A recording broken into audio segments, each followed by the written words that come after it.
Hello and welcome to the Overly Animated Podcast, where we take animation seriously. We talk a bunch of animated shows and movies here with new podcasts every other Wednesday. Find everything about us at overlyanimated.com. I'm your host, Dylan Hysen, and I'm joined today by Michelle Anderer. Hello. And April Collins. Hi there.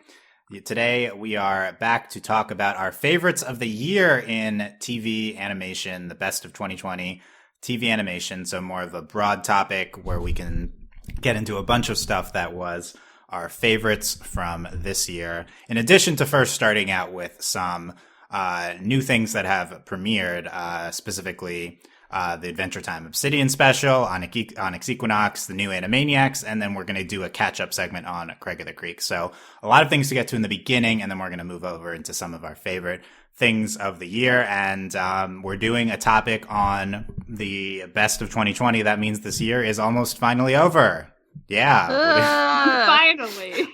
What do you guys think? We're almost December for us, but December when this is released. Yeah.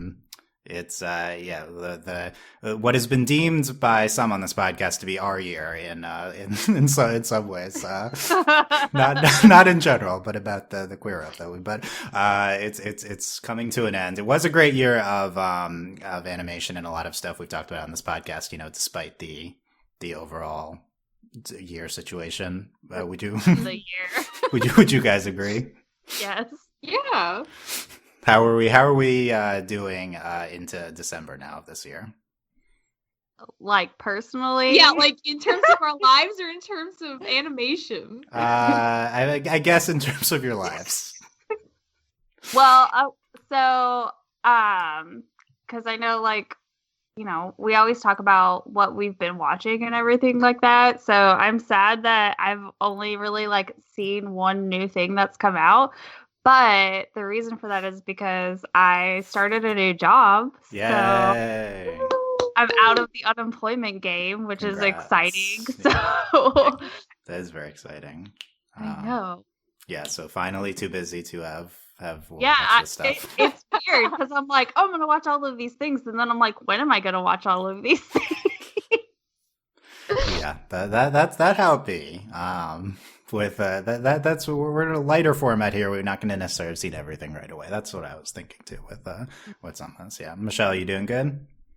Yeah. As good as can be. Yeah. Yeah, as good as can be. Holding in there. That's what I would say. Yeah. Yeah. Okay. So we'll. I mean, I thought that was and it is like, oh wow, we're really talking about the getting into our best of. So it is. I will say, this year, unlike any other, has felt both twice as long and 3 times as short at the same time. So it is going into December, it's oh my god, it's December? And there's a lot of mixed emotions there, which makes sense. Looking at all these shows, it's did all these shows really air just this year? Did you know this is the same year that Infinity Train Book 2 aired? I can't. Literally, I thought that came out last fall, right? No, it didn't. I no joke. Whenever I saw Infinity Train Book 2 stuff show up on our lists and everything like that, I was like, no, that didn't come out this year. And I legit looked it up and I was like, oh, April, you're a fool. Even the She-Ra stuff, which didn't even end that long ago, it already feels like that was ages away, and then Owl House has been around forever. It's been very disorienting year for animation. Kipo and Owl House premiered this year, and no, I agree with She-Ra. That was only 6 months ago, but that feels like a long time ago. Yeah. That was 3 years ago. Owl House has been around for probably 8 years. Since She-Ra has ended, we've had the whole online community hop onto Owl House and had significant Owl House developments all in them. So it felt like a long time, but so we'll get into what has aired this year and recap all of that. Let's first talk about get into this what we've been watching, and I think we're gonna do this in a different slightly different format from normal. We have the 4 main topics instead of like what specific person has been watching. We can do this whenever there's like big things that have aired. There just happen to have been 3 kind of big premieres since then. And plus I've been waiting to get into Craig since I've been catching up on the show. We'll start with the 3 new things, although Craig only aired a month ago, I think, the newest episode. So also newish. But yeah, we had the biggest thing I think everyone's been talking about is the new Adventure Time Distant Lands special, Obsidian, the second of the post-series kind of like hour-long specials that are out on HBO Max. So Obsidian is the big Princess Bubblegum and Marceline highly anticipated special that's finally aired. So a lot of people were eager to watch it, eager to hear what we have to say about it.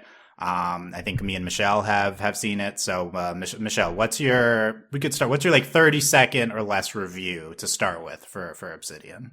This is a wonderful Obsidian. Definitely delivered more than I was expecting, especially as someone who hasn't watched maybe the last 3 or 4 seasons of Adventure Time and caught the finale knowing that bubbling was going to be canon and that being the big reason to catch up finally. This was everything I think a lot of bubbling fans and Adventure Time fans invested in Marceline and Bubblegum could have wanted. It explains so much about their relationship dynamic. And it just like, it fills in so many holes that like we kind of knew, but it's so nice to have like the origin story of both of them, like not only like their relationship, but to the point where it is now where they're both in a much more strong, supportive, honest, vulnerable place. And to know that their future is going to be pretty happy. That is so nice. And especially because they're a sapphic relationship, it's just so nice to have like a happy end to this, and like a positive future to look forward to for them. But everything was great. Like the Glass Kingdom was amazing. Glass Boy was great. So many good songs. I was really impressed by how much a lot of these songs stuck with me after. Yeah. And how many times I listened to that playlist on Spotify. Like it really gets the sense that like the team behind Distant Lands is like very, very concerned with doing as much as they can with like the handful of episodes they have left. And it's really wonderful. A pretty different vibe, I'd say, from the first one that's centered on BMO, but Obsidian's really good. I think it even stands alone pretty well just because of how much like flashback they give to these characters. You don't really need to know who they are at this point to even understand how their relationship has progressed, and that's really nice to see too. Yeah, and I agree with that last one. I think even if you've never seen Adventure Time, if you're into like what's up with Obsidian, I think you can watch it. I know Sarah watched it. She hadn't seen any of Adventure Time, and she enjoyed it. I think the biggest thing is like that last scene. I think it really hits if you have context for it. But other than that, yeah. But yeah, no, I thought Obsidian was great. Expectations were really high. This is the bubbling special. It is. I think I'm not going to say this like super exceeded expectation, but they're so high that meeting expectations is like a coup. Like this was like really good. So I have watched all of Adventure Time. I'm more of a casual, but I have liked the Marceline Bubblegum relationship. Although I felt a little distant from it because it's just been so kind of sporadically presented.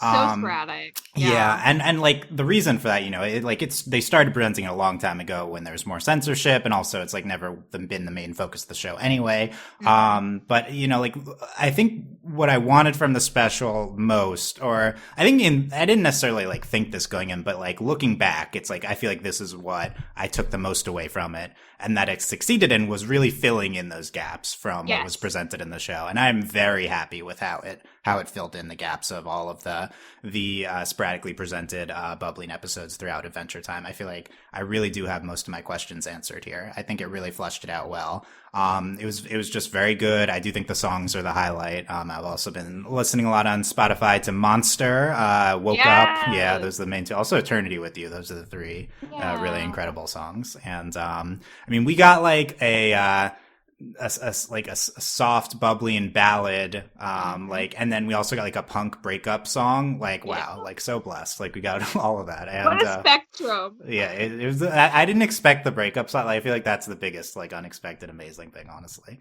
And I wasn't super like as in love with all the Crystal Kingdom stuff surrounding it. I was like mostly like the stuff I loved was the Marceline Bubblegum. But yeah, I mean, the culminating moments right after Monster, I think were really incredible. Also, we saw like domestic moments in the beginning, like really amazing. So, I don't know. Yeah, definitely loved Obsidian. I want to rewatch it at some point. At the very least, I've been listening to the songs a bunch too. So I don't know, like we've Obsidian, or for Distant Lands, we've gotten BMO, which was a surprise hit for me. I really loved the BMO special. And then Obsidian was also really incredible. So, pretty great job by Distant Lands so far, and we have 2 more of those coming, presumably next year. Yeah, I don't know, Michelle, any other Obsidian thoughts overall? I'm just really happy. Like I agree. Seeing the domestic moments at the beginning was just like them sharing a bed, even just like, and they're just like, it's so casual, but it's like such a big deal. And I feel like there are a few episodes I can remember in Adventure Time where they had like kind of like a tiny bit of that, but this was just like all in, and it was just so nice to get the confirmation. And I will say, it was very nice to finally get an unobscured kiss close up of them like that. Oh, nothing can replace that feeling, and it's always good. 1,000,000 times more, it'll always still feel good. So I hope, like, it just feels like there's so much braver now, and it's like kind of a relief. Yeah, it seems like there was. Yeah, I know. I see. I mean, I think they went for it in the finale too. It was a more wide shot. I don't know if that was because of censorship. I think it was what they were going for. But I mean, Obsidian. It feels like completely not no constraints, which is so rare. Yeah, exactly. This is the first year we've seen that feeling of no constraints we get from this, from Kipo, from Owl House. Mm-hmm. Like that is like never seen that before. In terms of queer relationships in kids animated TV. So yeah, loved Obsidian, and also spoiler, but yeah, we had a hot older Finn coming in at the end. Oh my god! I love that you just said hot older Finn. Is like I was very distracted. Okay, I mean, I was too. I was like, wait, what? Finn in a beard actually looks pretty okay. All right then. I guess we're building up to Jake and Finn special, but like, yeah, it was a lot at the end. There's a lot of emotions, and then that, and it's like, okay, sure. Okay, I guess I can accept this. No, I definitely can accept it. I was happy to get all of it. Okay, so that's good for Obsidian. What do we want to do next? How about Onyx Equinox premiered? I'm gonna watch it. Okay. Okay. That answers that question. We're gonna convince you to watch it. Don't worry. Yes. Michelle, have you seen the first 2 episodes? Yes. Okay. They're both on Crunchyroll, thankfully. Yeah, so it's on Crunchyroll. So Onyx Equinox is a new show created by Sophia Alexander for Crunchyroll about Mesoamerican indigenous peoples and their mythologies. And it's like one of Crunchyroll's new kind of fake anime shows. It's not actually made in Japan or anything. Fake anime? That is like so, like the monsters in particular is so anime. I love it. Yeah, no, it feels very anime. You know, it is. I love it is anime. like much like most shows we cover, pre-production in America, animated in Korea, so nothing to do with Japan. But it is very very violent and dark, and it's an adult show. So that's what you should know going in. So much blood. A lot of blood. I think this is the most blood, I guess, other than Castlevania that we've seen from a show we talked about. Castlevania is different. Castlevania, in my opinion's blood is like very it's such a ridiculous show. You like don't even bat an eye when it's really gruesome. But this show takes the blood a lot more seriously. So as a consequence, you feel a lot more uncomfortable every time someone gets knifed and starts bleeding for the gods. Mostly the opening sequence. Is, that too. Yeah. So I just like that you described it as that every time there's blood, you take it that much more seriously. That's how you know the stuff's going down, and especially an animated show. True. Yeah. No, I think Castlevania is the main thing I was comparing this to at the beginning. But we can talk about that a little bit. Yeah. Michelle, what do you think of the first 2 episodes? I I'm actually really excited. I mean, I was very intrigued when the promotional material started coming out, and I feel bad because like seeing the protagonist, all I could think of initially was like, oh my god, it's like a male Korra, like with those eyes and like the hairstyle. It's so similar. This is very much his own show, though. That became very apparent upon watching the first episode. I think so far I might prefer the second episode just because it's the first one. They packed so much in. It took a couple times rewatching to really get a sense of everything they were setting up, because like this show doesn't really seem to want to slow down. It's like there's a lot to get through, which in some ways is very exciting, but I do think the second one took a lot more time to establish the main character, like going through this transition and figuring out how to be like the chosen one, even though they very much don't want to be the chosen one. They just want to die. And that's kind of great. I love it. I feel like growing up, I spent so much time seeing like these characters are like, oh, I'm the chosen one. Awesome. Like, I can't wait to have my powers. And this kid really doesn't want that. You're right. This is probably the most reluctant chosen one we've ever seen. The most reluctant. And if there wasn't a giant cat like forcing it along, like this child wouldn't be alive anymore.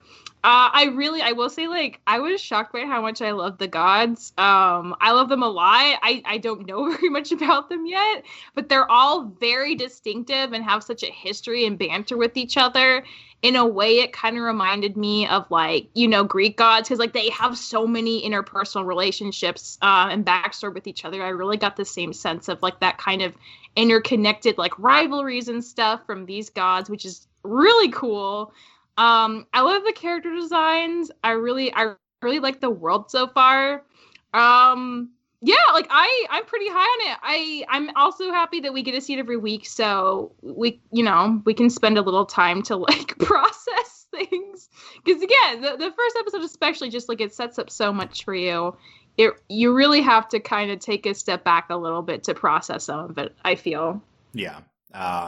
I was also highly anticipating Onyx Equinox. I love it so far. I'm very high on it after 2 episodes. I think, I wasn't expecting this to be weekly. I don't think they really said that it was going to be until right before it premiered. But it's nice that it is. It's airing 4 p.m. Eastern on Saturdays. That's fun. That's an odd time. It's nice though. It's not like 8 p.m. or like. Yeah, we got by Saturdays 11 a.m. Eastern Ruby, 4 p.m. Eastern Onyx Equinox. Fun Saturday times. The first episode. I think the main thing is that there's just so much going on. Like they have a lot of mythology and gods and stuff to establish, and it's like very violent. I thought it was very engaging. But it's overwhelming, I think, the first episode, and they could have premiered the first 2 at once, because the second episode is such a good contrast to the first episode. Yeah. And I think it's intentional. I was listening to the companion podcast they're releasing this damn thing. They called it like I think they almost referred to it as a 2-part premiere. But the second episode is so quiet, and not like quiet, but it's like so much slower, and feels very intentional, and I think they do work really well together, because the only, I feel like, negative I took away from the first episode is this is a lot, and then the second episode is like, okay, we're slowing down a lot, and a lot more room to breathe. So I think it did work really well. The main thing I want to say is like the show is like incredibly gorgeous. The animation. Yes. The character designs are so good. It's just so pretty watching everything. Like the animation itself, the movement, and then the character designs, the monster designs, everything. That's really what's popping most to me so far, is how everything looks. It's the action. It's a very good looking show. And we met Yautel in the second episode. Yeah, he's amazing. The cat Yautel. Yautel's great. Really mean giant cat. I'm warming up to the protagonist, but mostly I was excited about the gods and monsters. It's weird because there are plenty of shows that have like so many monsters you don't really get attached, but I feel like for the amount of monsters we've seen in this show for 2 episodes, it feels like they really care about all of them. Like even the only one we saw in episode 2, I was like, wow, like this is such a wild creation of nature, and I was like really into it. I'm like, oh man, this is a big boy. Yeah, it's kind of like I don't really normally have that reaction, but like I really like the monsters of the show. They're so like why like they're they're very dramatic. Like, they're designed to be very dramatic. They're enormous. They're just like the worst thing you'd ever want to see in your life. And I really love that commitment the show has to them. Yeah, Monster in episode 2 is cool. I do think the monster designs are going to be one of the coolest things about this. Yeah, I think the second episode is really good for Ezel, the protagonist. I thought, yeah, I mean, Michelle said like all he wants to do is die. That is like literal. Like it's very dark. He tries to kill himself and then is just begging to die. Like, and it's not presented in like a lax way. Like this is like it's a very sad. heavy It's show. very Yeah. sad. Yeah. So I think that's going to be really interesting to see play out throughout the season. But at the second episode, I think it was very good for him. And I know we're still at the beginning, and there's a lot of interesting stuff I think there's like most of the characters I feel like we probably haven't met yet. From the intro, it seems like there's a bunch more. Yeah, I'm pre-show standing Shanastaku, I think is her. So okay, that's my call. We haven't met her yet, but they're very excited. I like calling which character is gonna be my favorite. I think that's her. The Crunchyroll's been hype about the show, so they've released a lot of like pre-show information. But excited for the next few weeks to see more of the characters, more of this world, because it's been really good, I think, so far. Yeah. Okay. You good, Michelle, on that? Yeah, I guess like last thing I just say is like the music really stuck out to me too. Yes, especially for the show. I understand that like sometimes I think crews prefer music that just like elevates the mood of a scene, because like I guess the thinking is that if you pay too much attention to the music, it's kind of pulling you out of the immersion of the scene itself. But in this case, I feel like it did both. Like it pulled me in, but it also like pulled me out in a great way. And I really am weirdly attached to the ending theme, especially. It's just a really nice, tender song. And like I love that they chose just like a really chill drawing style of like kind of domestic quiet moments, because I feel like the more the show goes on, the less Ezeal's gonna have of that in his life. So I like that kind of, not tonal dissonance, but just that like it kind of brings you back to like maybe the origin of Ezeal as a character, and like maybe bring you back also to like whatever the gods have in store and whatever ruckus they're gonna bring to these poor humans. Like at the end of the day, like maybe like there's something to be said for just like humans' relationships to themselves and each other. I don't know. That's my mini theory right now, but I really like it. Nice. The ending thing is great. Ending theme. Yeah, I should listen to that again. But yeah, I did really like the music too. I really like the opening song, and the visuals of the opening, I think, are really good as well. But yeah, I do agree the music's stuck out so far too. Okay, so we're excited for more Onyx Equinox. That'll be weekly for a while. We'll check in on that. Probably every month or so, maybe similar to what we're doing with Ruby. But new whole season of the new Animaniacs reboot dropped recently as well on Hulu. I have checked it out and I finished the first season. April, you've watched this? I've watched. Okay, I was trying to remember how far I got into it, because like, you know how you just put TV on and then it just keeps going. So I was like, how many episodes? I guess that's autoplay. Yeah, like that's what autoplay. It tricks you. You never know like how many episodes you've actually seen. What's the last sketch you saw? How about that? I don't remember, honestly. They all run together.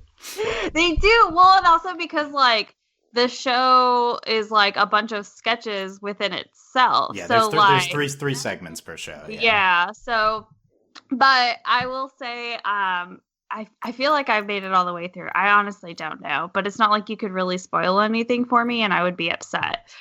But it was very like nostalgic for sure. So I enjoyed it. Nice, yeah. The last thing is the First Lady's song. Did you make it to that? I feel like I did, okay, but I don't remember it. I think you'd remember it. That sounds Yeah. like I'll rewatch. Like I'll probably rewatch it just because, like, and start from the beginning, because like the first few episodes that I do remember, like I enjoyed them. Like it's definitely like captured that same like chaotic energy that like from the original, and I I like that, but I also like that it's got like the twist on it. Like it continues to be like breaking the fourth wall, like super like meta, and like it knows what it's doing kind of thing. Like the whole like, what is it? Is it like the first sketch where they just talk about how they sold out or whatever? Like the first episode, yeah, they have a lot of stuff on reboots. Everything's being rebooted, and then the first segment, which they put up online early, it's like a Jurassic Park parody where it's they're back and all very meta. This is the meta show. It's like this is the meta show. Like I think this is what started it all. Because it's just insane. I do remember Brain running for president. Yeah, he would. I'm not even surprised. Like, but you watched the original back in the day, April? Yeah, I did every day. It came on TV, so yeah, it was part of that afternoon like slot. Like, okay, you got to watch Animaniacs on the WB. You switch over, you catch your Sailor Moon. Yeah. You don't remember the WB? I vaguely remember. That's a while ago. It's what the CW used to be. Yeah. It's Animaniacs into Sailor Moon. It's an interesting combo. And then Dragon Ball Z was on, and I did Dragon Ball Z after school. Yeah, I remember that. There was other shows that I just can't think of right now, but I remember the block. Nice. So. Okay. I watched Animaniacs as a kid too. I don't remember if it was like in reruns or when it first aired. I was a little young for when it first aired, and then Pinky and the Brain especially I was a huge fan of. So I didn't know that every episode of the Animaniacs reboot had a Pinky and the Brain segment. I didn't know that. I thought that was very interesting. Yeah, so I was very excited when I figured that out. Yeah. Yeah, because not every episode in the original had a Pinky. Yeah, didn't they? I think did they spin it off into its own show? I think so. They did. Yeah, I think they did because I remember watching Pinky and the Brain a lot more than Animaniacs, and it must have had its own slot by then. Yeah. So this is not just Animaniacs Reboot, it's Pinky and the Brain Reboot. Every episode is, generally it's like 2 Animaniacs segments, 1 Pinky and the Brain segment. But sometimes they have a different segment, like very rarely, they have a non-Pinky and the Brain, I guess it's not Animaniacs, it's the whole show, not Warner siblings segment. Yeah. Is a better way of saying it, yeah. But I would say so I really like the reboot. I think most sketch shows, I'll say good sketches, but it's just if there's multiple segments per episode, there's going to be the great ones, and those are going to be the ones I would want to talk about, and then the other ones are just good, it's fine. So I'll say what my favorite ones were, but I didn't think every segment was super amazing, but there are definitely some standout ones. I think even if you are not going to watch all 13 episodes, 13 times 3 segments is a lot of stuff to watch. Say watch the first episode. I think it's the best one. It's the most meta one. I think it is the best Pinky and the Brain segment right away. So I think you could watch the first episode, and then you could maybe watch clips for the other interesting things. But I really like the meta stuff the most, which is most of the show. But there's also some segments where it's Pinky and the Brain do, or not. I mean, I guess Pinky and the Brain as well, but the Warner siblings do this historical figure or this myth. I think sometimes those are less exciting. Also, sometimes we did different animation styles in this one, which I was not expecting. Yes. It was really interesting. And the show is very gorgeous at times. The most notable one is there's an anime segment in episode 4. Yes. Where it's the only one I know of because of Twitter. It looked amazing. It was really good looking. I was floored. They just switched into the anime, and in the middle of this very boring segment, they just went into this incredibly exciting anime thing, and it's oh, wow. Was this the point of this segment, or did we throw this in there? I don't even know what happened. Being woken up, but not in a bad way, there's always something that if it's ever ho hum, they're gonna bring something out. So I think that's a point in favor of this reboot. And I think Pinky and the Brain, I really liked seeing Pinky and the Brain right away. I was floored for it coming back. It was I remembered it from being a kid, but over time I think I appreciated the Warner sibling segments more than the Pinky and the Brain. I think they did less interesting things with the Pinky and the Brain segments. I'll say that. There's still some good ones. Other notable things that I really liked. There's a cute style animation segment in episode 6. I think they say kawaii at some point. Oh my god. I've written down there's Johnny Thanksgiving Russian drone in episode 6. I think it's named Johnny Thanksgiving. They did a lot of Russian stuff. The best segment in the show is in episode 10. There's a Russian Animaniacs Go to Russia parody. where they get in some incredible Trump-Russia jokes. I remember that one. I think that's probably the best one to watch. In general, I wrote this down, like in episode 9, there's a Tucker Carlson parody, but there's a lot of political stuff, but they're not really, I feel like for the most part, they're not actually saying a lot. Like, it's more just like, oh, here's like a political thing. Oh, we're just having fun. I don't think there's a lot of like specific commentary, which I felt like it didn't super work that well in a very turbulent, depressing time. I think you need to say some basic things when you're doing some satire. Like, so episode, like the Russian segment, I think they actually had specific satire of like Trump is obviously colluding with Russia. So when they say things, I think it worked better, but they didn't always necessarily have a lot to say. But there are a lot of political references throughout. But the original had a lot of political stuff in it as well. So I think that's something that's, I guess, like I feel like as an adult watching it, like I feel like I'm a little bit more in tune to it, especially, you know, because I care about the state of the world and all of that. But I do say, like, the episode or whenever like they do go to Russia and everything like that, like I think that like it kind of says something because, you know, like even in the original they would poke fun at like Russia all the time, and so the fact that they're like, we're still gonna do this, we're just gonna let you also know that like, hey, your president is here, like kind of thing, like that kind of stuck out to me at least a little bit. But I mean I wasn't upset or offended. I was just like, okay, I see you. Yeah, Animaniacs. Yeah, well, when I say during political, I think it's a positive. Except, you know, like I think the Russia one's the best one in terms of that. But there's throughout. I was gonna say, yeah, like it is much like the original series in terms of having political references. There's a musical segment about a zit in episode 12. I thought that was fun, and the last segment is Doc gets a song finally on the first ladies of America, which I think was a fun way to close it out. And we referenced the president's song, and that was a fun meta joke earlier in the season. But we only got one of those segments, and it was right at the end. I think there is a season 2 as we see them signing the contract in the opening. So we'll get getting a season 2, and it's. I think they've already announced a season 2. Yeah, no, I mean, yeah, like I've said, it is. They say it right in the opening. In the beginning, they're like, we've got 2 seasons. Very open about what's going on here. There's also a part where they're like, we're writing this in 2018. We don't really know what's going on right now. So I think that. Oh yeah, too. And they like take a. I did enjoy where they're like, we're gonna take a guess. And I was like, oh gosh, and some of it like really nailed it. They had a music where it's like, here's what we think might have happened in the past 2 years, and it was like, this isn't that far off. Yeah, I was like, oh no, like.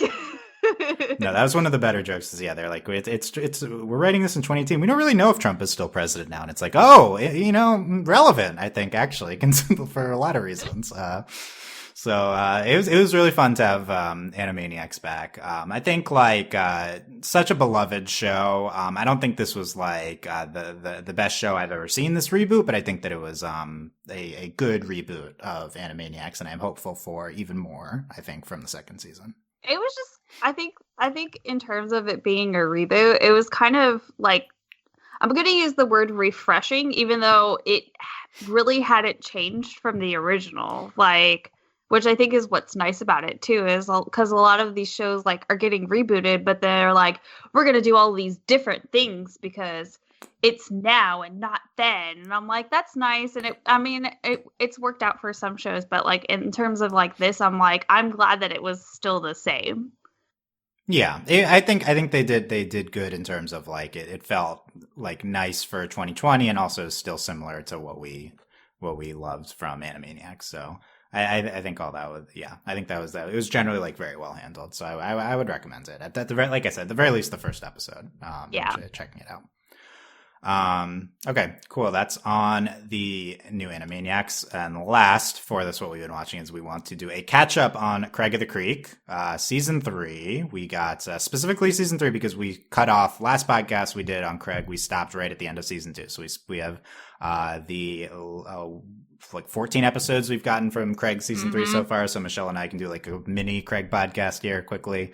I'll say overall Craig thoughts that I want to get in there is like the season's really good so far. I'm really impressed. I think I can finally say Craig is at its prime right now. Like I think this is I feel like this show is at its best. I think like it's basically Craig's always been great. It's basically the same show. We're focusing more on some supporting characters now than we were before. Like I feel like we're in a little bit of a new era of Craig. Like so we're more well established in what we're doing right now, and I think every episode this season has been like very good, and I think Craig's at its prime. What do you think, Michelle?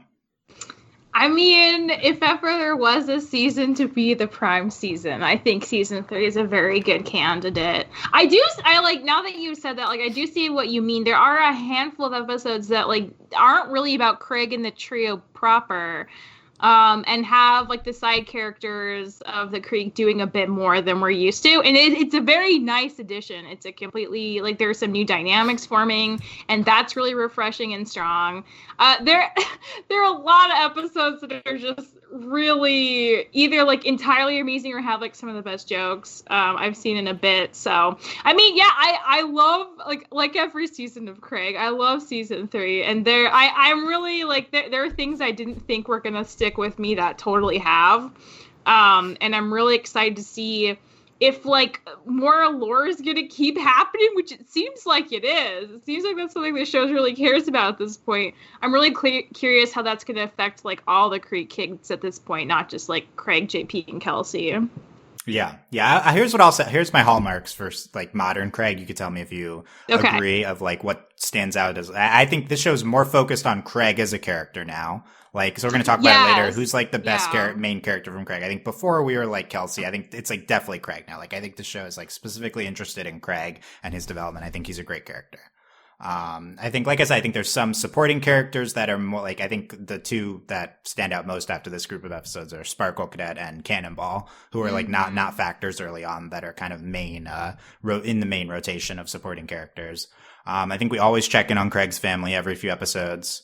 So I think that's more consistent now. And then I also think like we're continuing down the route of this other side plot line, which has been a focus for a little while, but it's a consistently hit on every like 15 or so episodes. So more consistently hit on, than in the past. Yeah. So I feel like I feel like I'm understand and I'm on board with what the show is right now, like for sure. All in on Craig.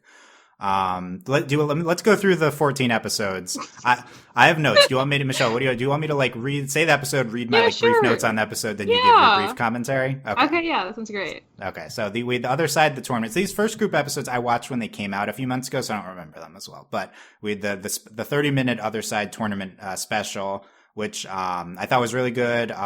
We had like the champions, I think, of the other side. I thought they were fun. Mm-hmm. I think I'm still on board with like, I still prefer maybe the normal episodes of Craig than the other side episodes, which we talked about in the past, but they're still good. So yeah, I feel like the reason these work is because they are every like 8 to 10.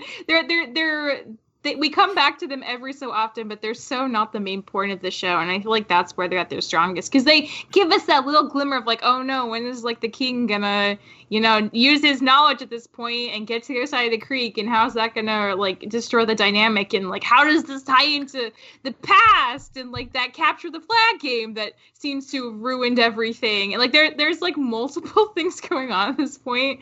And I'm really curious if they're all connected or only like partially connected. But I mean, this was a really fun episode. I like that Craig's just experimenting with, like, they did a musical episode. They are doing holiday episodes. Now they're doing like, super long episodes, like 2 doubles. It's really nice. And I feel like they work for different reasons. And like, again, it's always nice to see Maya. Maya's like one of my favorite characters. Yeah, I think this is the only Maya and Green Poncho and everyone episode of this ones we talk about here. Yeah, but it is nice. It's definitely nice to see them. I do think we're having the right number of every other type of episode for the other side arc. But they brought it up in a second, so we can speculate on that quickly. But the next one was The Ground is Lava, which I thought was like the Craig's most surrealist episode. I think it was like maybe the show's most visually distinctive, incredible episode. There's like the lemon episode. I think that was also really good visually. The sour candy episode comes to mind too. That was pretty surreal. Okay, I think that's similar. Yeah, I think that this is even better. I think this was just a really good, like fun, visually outstanding episode. And hopefully this is one of those things that feels nostalgic to more people, because for something like Power Punchers, like that's like more relevant to people who are like aware of certain card games, or like D&D, you know, you have to be like aware of what D&D is. But Ground is Lava, like what kid has not pretended the ground was lava as a child? That feels like the ultimate like encompassing childlike thing to extrapolate on and make super hyperbolic. And I agree, the visual way they used it was amazing. And I'll say, like, in addition to Cannonball and Sparkle Cadet becoming more centered side characters, I'd say Jessica also is. The show at some point decided like they are all in on Jessica, because she is in so many episodes that I don't expect her to be, and it's always like super nice. I love Jessica. She's one of my favorites. And I like that they're diving more into Craig's relationship with her, because like from the beginning of the show I assumed that Craig's relationship with Bernard was going to be really pivotal, just because it's like one of the first things we learn in the first episode.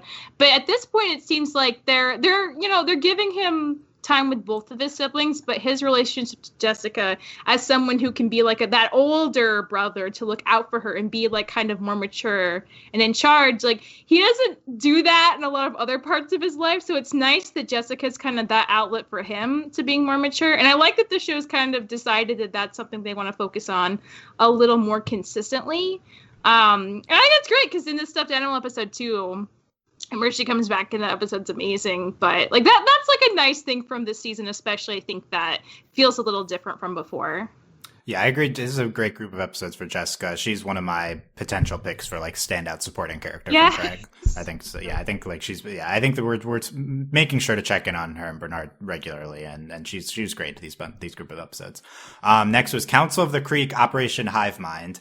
I went back and rewatched this episode and the next one, because when I initially watched these, I loved this episode. I'm like, this is one of the best episodes of Craig. This is an Avengers parody. It's like a very heavy Avengers parody, and I was just floored that we went so in on this parody. And I rewatched it and I was like, okay, this isn't like quite as amazing, but it's really good. And there's a twist with the Bobby's the evil one. Oh my gosh. Okay, so we need to take a side corner moment and talk about Bobby. Like, yeah, we could also do this during the Halloween special. No, that's what I mean though, right? Like Operation Hive Mind introduced Bobby is like this actually like kind of unhinged, like maniacal candy lover, to a point where like I'm now like way more afraid of Bobby. Like before, I think we were supposed to think he was just like pitiful. Like he thinks he's Craig's best friend, and he's definitely not. His only true friends are candy, and he eats the candy, so that's like really sad.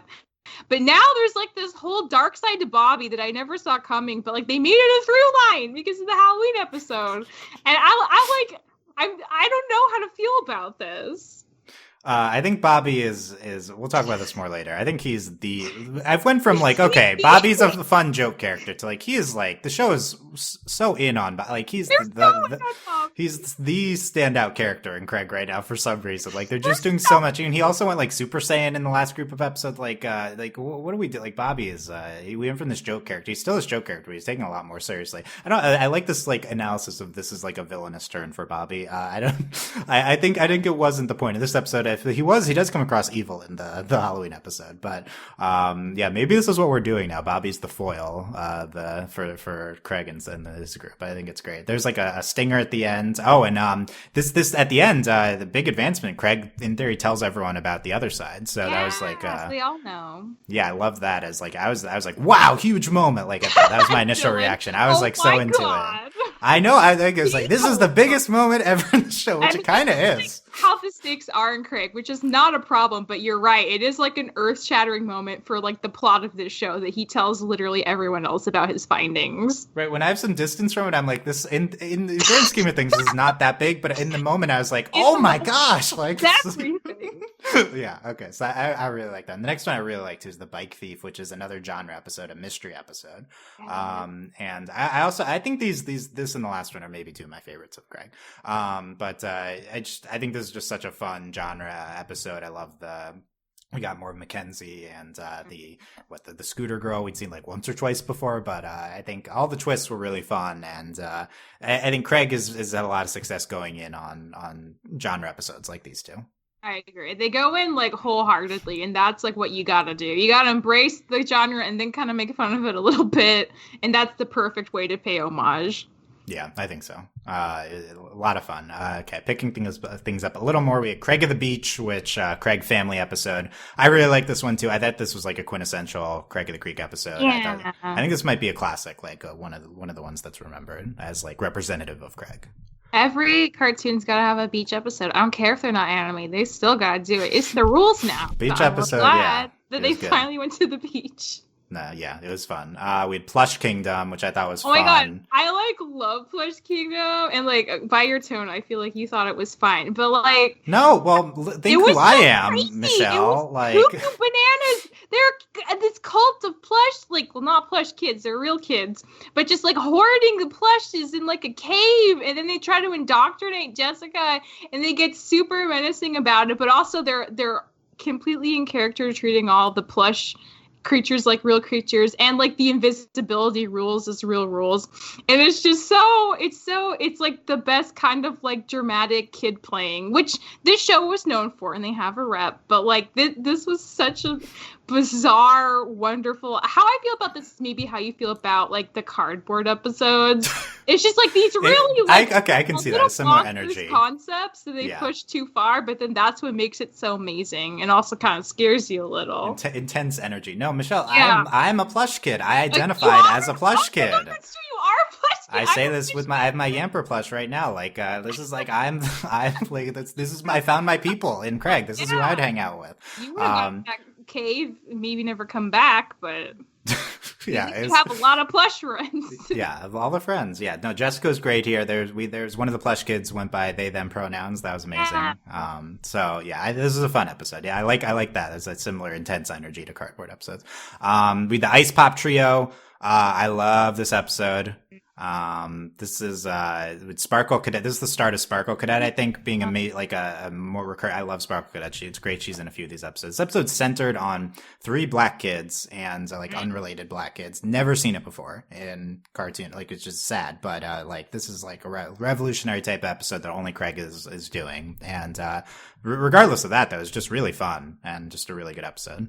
Yeah, they have their own adventure. And again, like we were saying, like Craig doesn't need JP and Kelsey to have like a good time. He's enough of a character at this point that like he has a new dynamic with these two people, and it's just as good. And they it seems like by the end of the episode that they want to continue, like they want to actively hang out with each other still and not let it just be happenstance anymore. And I think that could potentially open up some new things too, because like if they start having side adventures, like can you imagine? Like I want to know more about Cannonball's personality, because he's been in so many episodes, but I think he's more just like he's had a lot of like one-liners that have been really amazing. But I feel like I understand who Sparkle Cadet is more as like a whole person, because we have more of her backstory. We need more time with Cannonball with Craig to like establish who he is, because I'm curious. All we know is his dad makes dinner. That's like all I remember about Cannonball. If April watched this show, she'd stan Sparkle Cadet because she's the magical girl. Yeah. Everyone, I've seen episodes before. You gotta watch the Sparkle Cadet episode. Okay, Sailor Moon episode. Writing it down. She has like, compared to the rest of the show, she has like probably the most fan art in the fandom. Deserved. Very deserved. She's one of the best. And I know, like, I can probably say, like, internally, she is, like, a pretty big fan favorite, as is Jessica. Wow. Which I think is very interesting, because I don't know if, like, that's something marketing came up with through watching the show, or if this just, like, the crew in Burbank in conjunction with us, like, just were like, oh yeah, these are, but like it makes sense. We're on the same page. We're on the same page with Sparkle Cadet. She's great. Nice when that happens. So. By the way, I agree. Cannonball is like suddenly like a very major character. I think it kind of came out of nowhere, but he's really fun, and it's fun hearing Jeff all the time. And we need a Cannonball backstory up. I agree. Like let's see that. I feel like Cannonball is like Bobby in that the show just decided they really wanted him to be there. The show just decided it, yeah. Kept coming up all Which the is time. fine. And it is fine, yeah. I mean, but I yeah, just no, the Bobby Sparkle Cadet Cannonball, the show decided we want more of these characters, so we're doing more. Where's that team up? That would be pretty wild. That's Bobby plays alone though. That's the problem. Like he only has eyes for Craig and Candy. Okay. Yeah, we'll get back to Bobby in a second. We had Pencil Break Mania. I wasn't quite as high on this episode, but it was a fun like anime sports episode. Yes, And this is the type of episode that's just an excuse for them to bring in a bunch of fun minor characters. So I always like when they do that, bring in the supporting cast more. It was a JP episode too, I guess. It was fun. You guess? Yeah, I'm trying to remember, but it definitely was a JP episode, and it was nice to make sure we check in on JP. We had last game of the summer. Yes. Which I'm trying to remember exactly. It's a Stacks episode, which is good. Yes. And it's the one where they like go inside. Oh, they go through and there's like puzzles in every room, and it's really I thought that was it's kind of a genre episode too. I thought it was fun. Yeah. And then we're continuing the Ancients plot from before, which is good. Yes. Yeah. And the big at the end, summer is over, which this is one of my main takeaways from these episodes. Like, we've been in summer in Craig for 3 years, and finally summer's over. It's very only took 3 years. It's very jarring that now summer's over. I guess I don't know what we're doing, but let's try. Like, I guess there's a few of these episodes now that specifically take place during the fall. So yeah, like I'd say at least the next 5 all take place in the fall. Yeah, are we? Which is like a lot. Are we like gonna stay in the fall, or are we yada-yadaing through the fall? That's my question. We're gonna get winter. I feel like we're gonna see the Creek winter, which would be really nice too. And like, yeah, are we gonna talk about like holidays and what holidays everyone celebrates? Like, I want to know. Let's Kelsey celebrating Hanukkah, please. Let's do that. Okay. Next was the Halloween episodes next, right? Trick or Creek. I thought this was like fun and is like kind of scary too, like similar to the Amphibia Halloween special. I'm like, this is actually kind of scary. Like, these shows actually going in on it. Halloween. They all had costumes. That was amazing. Kelsey is Mortimer, and Mortimer is Kelsey. That was I was a little uncomfortable with Mortimer's costume. That was I don't know about that, Kelsey. Craig's mom and dad, I think, were fun. Yeah, we'd horror Bobby in this episode was just such a standout. I mean, a standout for sure, but also like literal nightmare fuel. Like, I am so sorry for Dwayne. Like, he didn't deserve that. He's just trying to be a normal dad. And Bobby like got in his car and he could have crashed his car. And then it looks like he left his car on the road and ran back to his house himself. Like, what? There's so many questions about Bobby. And his tired dad he looks like his dad is just a submissive candy holder on Halloween at this point. Like, there's no fighting his ravenous dad. I like that this is the backstory for how Bobby gets so much candy. I like that concept. Yeah. Just really maximizes Halloween. But just such a I thought it was hilarious, but like, it's just going full horror with Bobby there. We had Fall Anthology. I thought it was a fun series of shorts. Again, not necessarily my favorite, but we had very pretty. It's very pretty. Here's my favorite line. Craig and Bernard, your face is AP calculus. Oh my god. Michelle, this was me and my brother growing up all the time with your faces. This spoke to me a lot.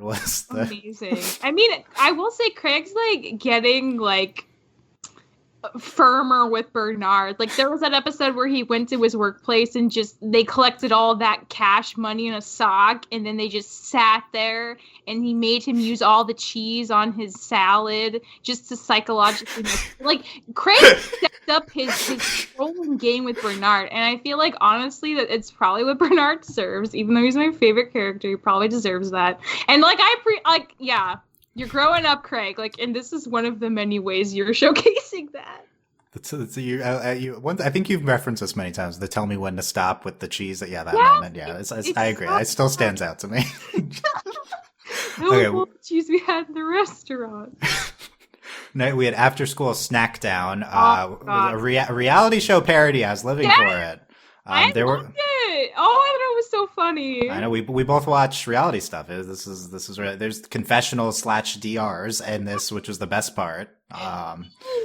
Angel was there. We had a few Angel cameos, but Angel got to say, "I didn't come here to make friends." So iconic. That's Angel the classic got the line. Yeah, the Angel got the classic line. That was good. Mortimer was a producer apparently, which I thought was really funny. And then at the end, we brought back Roger the Bridge Troll. There, he was like beloved character. Like, okay. You want literally who's gonna want to drink that milk stuff? Like I can't handle the idea of children drinking that. They like would, and it's his, so like his mouth, like you really can't think about it. At the end, he regurgitates it. Yeah. Everybody else's snacks were literally so like amazing. I couldn't handle it. And it's the crew actually made most of those. While they were working on this episode, and that's like such an amazing level of commitment. But all of those snacks sounded so good, including Craig's, and I love that Craig would go into such detail describing like what made every snack good, and I love that Kelsey went from being like 100% supportive that Craig was gonna win, slowly less, being like maybe 75% chance, 50%, like Craig's lucky if he's gonna actually win this. Yeah, that Kelsey was fun. JP as a judge was really fun. Brought back JP's blog. I think that was fun. Yeah, now that he's in the double digits, he has like 10 subscribers. 10 subscribers. Yeah. We had Creature Feature, which I thought was a fun, like, Swamp Monster episode. It was very well made. And then we brought back all of Bernard's friends, which I thought was very weird because we hadn't seen them in, like, a season or something. I don't know. But they're all fun. I love that one girl is still completely down with all the other kids and is just there to, like, watch a good movie and have popcorn. And then she just left and they thought she was dead. And just I just, like, didn't tell anyone and went to get, like, a smoothie or something. Yeah, they're all fun. And then Craig and Bernard again at the end. I think they had a great moment. So there's a few great Craig and Bernard moments throughout these episodes. And then last was King of Camping, which was another Craig's Family episode. I thought Dwayne and his brother, I thought they were great. Here's my King of the Camping. I might be wrong. I think literally only black characters in this episode. Yeah, I think that's right. They start at the house and then they go straight to the woods. Yeah. Even the pizza delivery. The pizza, yeah. I think you're right. Revolutionary, like incredible job with Craig. Like, this is. There's tons of episodes focused on black characters, like Ice Pop Trio, but I noticed that this episode featured only black characters. I thought this was a good episode too. I always love the Craig's Family episodes. I really like Dwayne's relationship to his brother, and I love that they made such a big deal about like Dad said I was the king of camping, and like the gross old hatchet that Dwayne has, and his brother is like upset that he doesn't have one. Like, Dad gave you one, you lost it. He's like, oh yeah, I forgot. Yeah, amazing. It was fun. Okay, Michelle, final wrap up thoughts on Craig season 3. It's so good. I mean, clearly this was only like 14 episodes, so I guess we're like halfway through or something. We should be seeing more at some point. Any scoops on when we're seeing more? I can't say, and I don't quite remember. So really, I don't know which is the impediment there, but one definitely more coming. I don't know when. It's a great season. I love the balance they have between the lore and just like extrapolating on relationships with side characters. This is such a consistently funny show. I feel like Craig is literally outside of maybe Amphibia. Or Summer Camp. Okay, so there are a couple other shows. Like, it's one of 3 shows that I can like honestly just be like, it's always been good. It just keeps getting better. It keeps like knowing itself more firmly the more they make, and it's just so solid. It's like tough because like when you have a show that's like certain episodes really stick out, that can color your perspective. But this show's always been really, really good. And every episode has really good funny moments. Every episode has really good visuals. Some are a little more surreal than others, but it's just I guess like Craig's like the kind of show you watch when you know you're like not going to be disappointed and you're going to feel like really happy, and just like it's cozy, but it's not afraid of like, being scary or being kind of wild at times. Like it can surprise you still. So it really is like the total package. I think so. And more on this in our main segment, but I think Craig is one of the best shows of the year. So I've been super impressed with that. Okay, let's move on to our main topic now. That was a long what we've been watching, but we had a lot to catch up on some of those shows. But now we're talking about our favorites of the year in general in TV animation, specifically focused on American animation, just because that's what we talk about most on or Western animation on the podcast. But if anyone has any things from anywhere in the world they want to bring up, that is good as well. So we're going to talk about this in the format of our end of year awards at Overly Animated, this will be the fourth year, I think, fourth or fifth, I don't remember. But we're more just want to talk about our favorites versus necessarily what we in analyzing the awards. But if we want to briefly do that, we can. But some dates on the OVAs, right now, patrons, if you want to sign up for a $1 patron for December, you can do all this patron stuff. But currently patrons are in the balloting stage. Then we're going to do nominations. Nominations will be announced on December 21st and winners on December 30th. So all that's coming up. If you want to follow us on Twitter or the website, you'll not miss any of that. But let's talk about it in the format of our 5 categories here.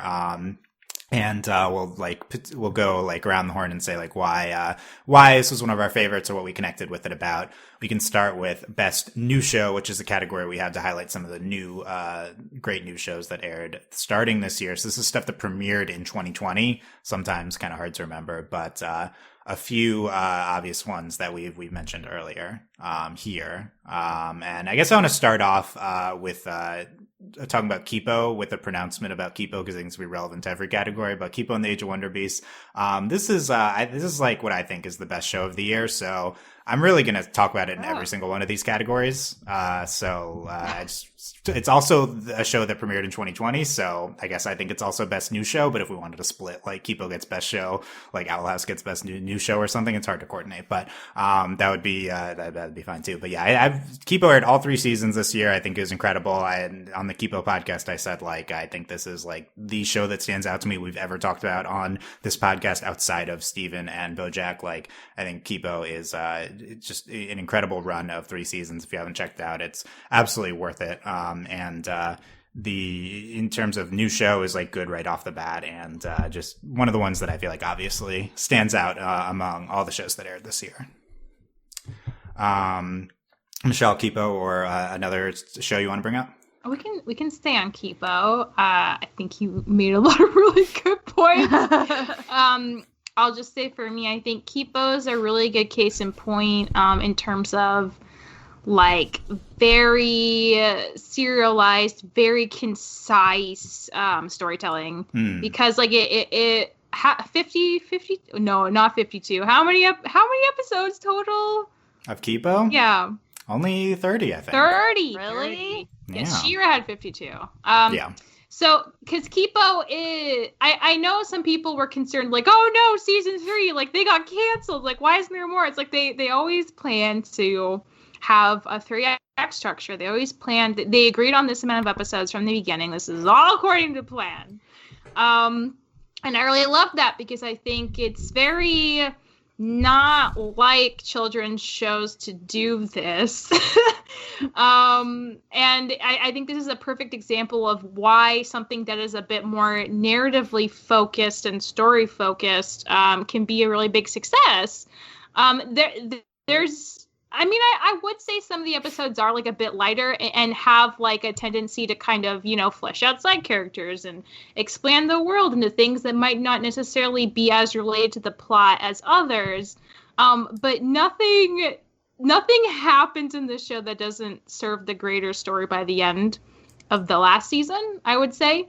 And I think it's so clearly knows what it wants to say, and so many things are revealed throughout. I think that's why season 2 especially feels so devastating for multiple characters being revealed to have more going on than you thought.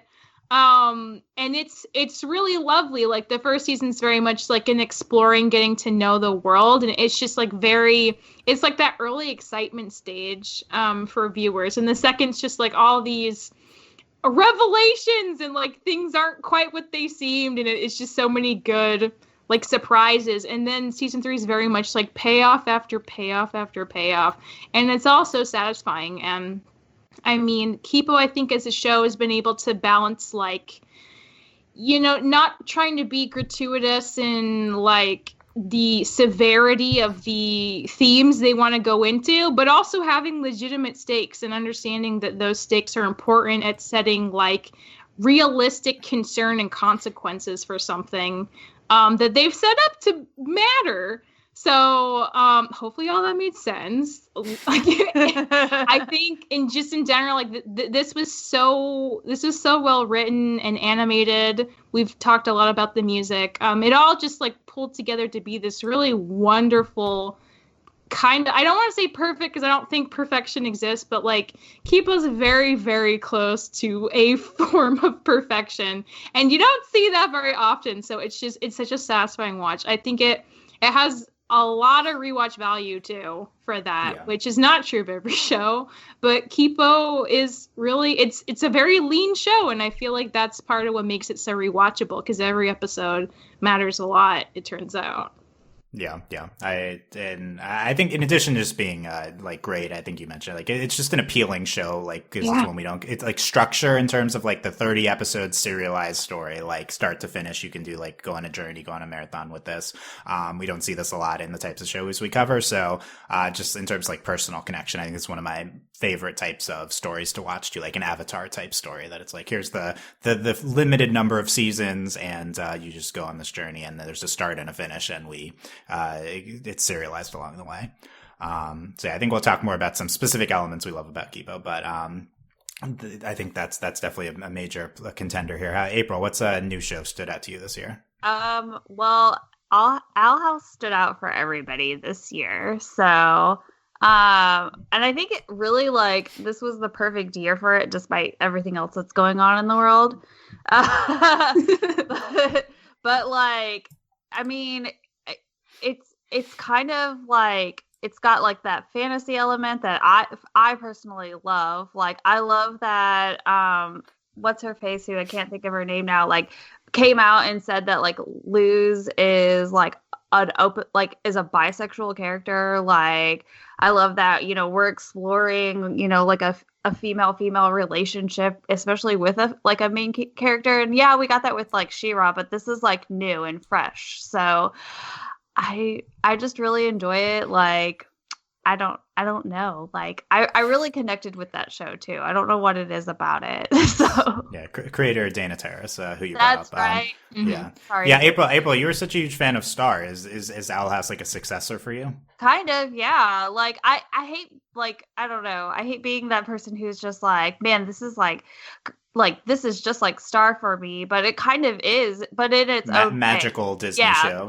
It's a magical Disney show. It's got a female lead, which I'm always, there for. I again, like I can connect on like the bisexual level, like that's, so for me that's like very like personal, I guess, too. Yeah. But then like the other thing to be noted too is that a lot of like the crew from Star moved over to the Owl House. Yeah, it has a lot of Star. Yeah, like a lot of the crew did. So like there's a lot of like similarities in like the animation and just like overall. So I definitely get like Star feels from the show, but it's not Star. It's its own thing. Like I don't know that there's a character on that show that I don't like. So like I love Ida, like she's what I want to be when I grow up. So I love Lilith, I love like Willow, I love all of the characters. I can't get enough of them. It's just one of those shows that like for me, I just like I'm very like personally invested in it. So they need magic wands so I can get a tattoo of it or something. Yeah, we'll see what your Owl House tattoo will be. Yeah, right. That would be great. I think that's wonderful, and I think we're all really connecting with Owl House, one of the shows we're going to talk about consistently on this podcast. But yeah, premiered this year, crazy, and that is literally crazy. It's all so of season weird. 1. Same with like Kipo. Like I was just like, did Kipo this year? Oh my gosh! I mean, they came out in January, so it's been a while. Same with Infinity Train book too. But yeah, Owl House. I'm sure we'll talk more about Owl House too. Michelle, anything else on Owl House or another show you want to bring up? Should I jump to another show, or is it a bad jump to idea? another show? Yeah. I wanted to plug Close Enough. I don't know if either of you watched it, but Close Enough was like a surprise surprise like standout for me. I really liked it, and I'll say like I'd heard about this show being a thing in production for years and years. I know J.G. Quintel, this was like his more like adult show after regular show. I have never seen regular show, so I went into this with no like I didn't know what to expect. And what it was so wonderful. And from what people have said who have watched regular show, it seems like a lot of the same sort of humor, just aged up a little, but aged up in a way that, like, honestly might not have been too far off from the original show, from what I've heard. I really liked it. I loved the family. There's like two main parents and their kid Candace, and they're living with this like other couple who is like technically divorced, but they like still live together because they're all poor and they're all millennials. So it's like millennial parents. Like that is like, okay, like if you're gonna make a young adult show, like millennial parents is like, I feel like Tuca and Birdie is another kind of like millennial, like young adult type show. Like that is such an untapped market. Like the era of like sitcom like Family Guy since is over. That is for the boomers. We need the dysfunctional poor millennial parents, and that is exactly what Close Enough is. And it's so good because it's just a bunch of imperfect humans like trying their best, but also being like they all have their their like stuff that like they can go a little off their rails about. And I love that too, because it's not like it's just like the dad show. It's like everyone's got their moments and their baggage and like their things that make them go crazy, and it's just really funny. It's a really funny show, and like I think it's the kind of thing where it's like even if some forms of humor might not be your thing, like there is something for everybody in this show. And it's just like it's one of those shows that's like really easy to watch and just really fun. Like, I don't know, it's like honestly nicer than I'd say a Rick and Morty. And it's not as existential as BoJack. So it's this kind of sweet spot where it's like really fun and has things to say, but it's not like gonna stress you out or horrify you. And honestly, like I'm fine with that. And that's really like, if that's the appeal of Close Enough, like I'll take it. And I know they have at least a second season greenlit, which is very exciting. I will be watching more, and I encourage all of you to watch it too, because like it's honestly really fun. I really liked it more than I was expecting. Yeah, I guess we'll get more from it next year, but we don't really know with HBO Max. I watched a few episodes, and yeah, I agree, it's really fun. Close Enough. So that's good. That's good. Great, you brought Close Enough up, and it finally premiered this year. I know. After I don't know how many years. I feel like it's been like 3 or 4 years or something. I've heard about this. So long. This could have been a best new show in 2018. Yeah. It could have. Yeah. I don't know if that's literal or not, but yeah. Snuff is one of those shows that's on my list to watch, just because like I was a fan of regular show, but I also understand that it's not the same show. Not quite the same. But I think if you like regular show, I would definitely recommend watching this. Yeah. I think definitely. Yeah. So that's great. I definitely want to talk about Glitch Text next. We've talked a lot about it on this podcast. I watched Glitch Text, and it was a lot of fun. Yeah. You watched all of it? I believe so. Yeah. Oh, cool. I didn't know that. Nice. Yeah. It's we've covered it. It's just really fun. Video game show on Netflix, and it's just one of the most gorgeous shows you'll see visually. Yes. Just really fun, great characters, a lot of great episodes. As far as we know, as of now, this is the only like 20 episodes of Glitch Text we'll be getting, which is sad, but hopefully they greenlight more at some point. But the what we finally, and this is another show that's like finally it premiered this year. But it was very impressed by Glitch Text all along, and I think this is one of my highlights of the year was always watching Glitch Text. The cast of the show is so great. All the relationships are great. There's even like, again, like a little bit of lore sprinkled in the very background. They talk about like maybe twice per season. That's just enough to keep you intrigued. They go so hard on the animation. I honestly do think like visually it is such a standout. That is not to say that a lot of these other shows aren't beautiful, but just like, oh my God. Like the way action sequences unfold in this show is like nothing else. Like it's so, I feel like the only rival to this would be the Teenage Mutant Ninja Turtles show, right? Like that's the only one I could, or like that amazing Lego thing that's happening, and I don't remember the name. I'm so sorry. That amazing Lego. There's an amazing Lego show that's happening right now, and they go very hard on animation also. But like this is not a thing a lot of shows do, but it is definitely one of the biggest strengths of Glitch Techs. And I feel like it's about gaming. It's about video games. It's the perfect show to do this kind of stuff with, and they went very hard into it. Yeah, love it. In terms of handicapping the category, I think Kipo, Owl House, and Glitch Techs are your three contenders here. But hopefully enough people have seen Glitch Techs in our community because it's great. We talked about Animaniacs and Onyx Equinox in the beginning. I think those are shows that I would consider for my ballot for best new show. I'm really impressed with both of them so far. Yeah.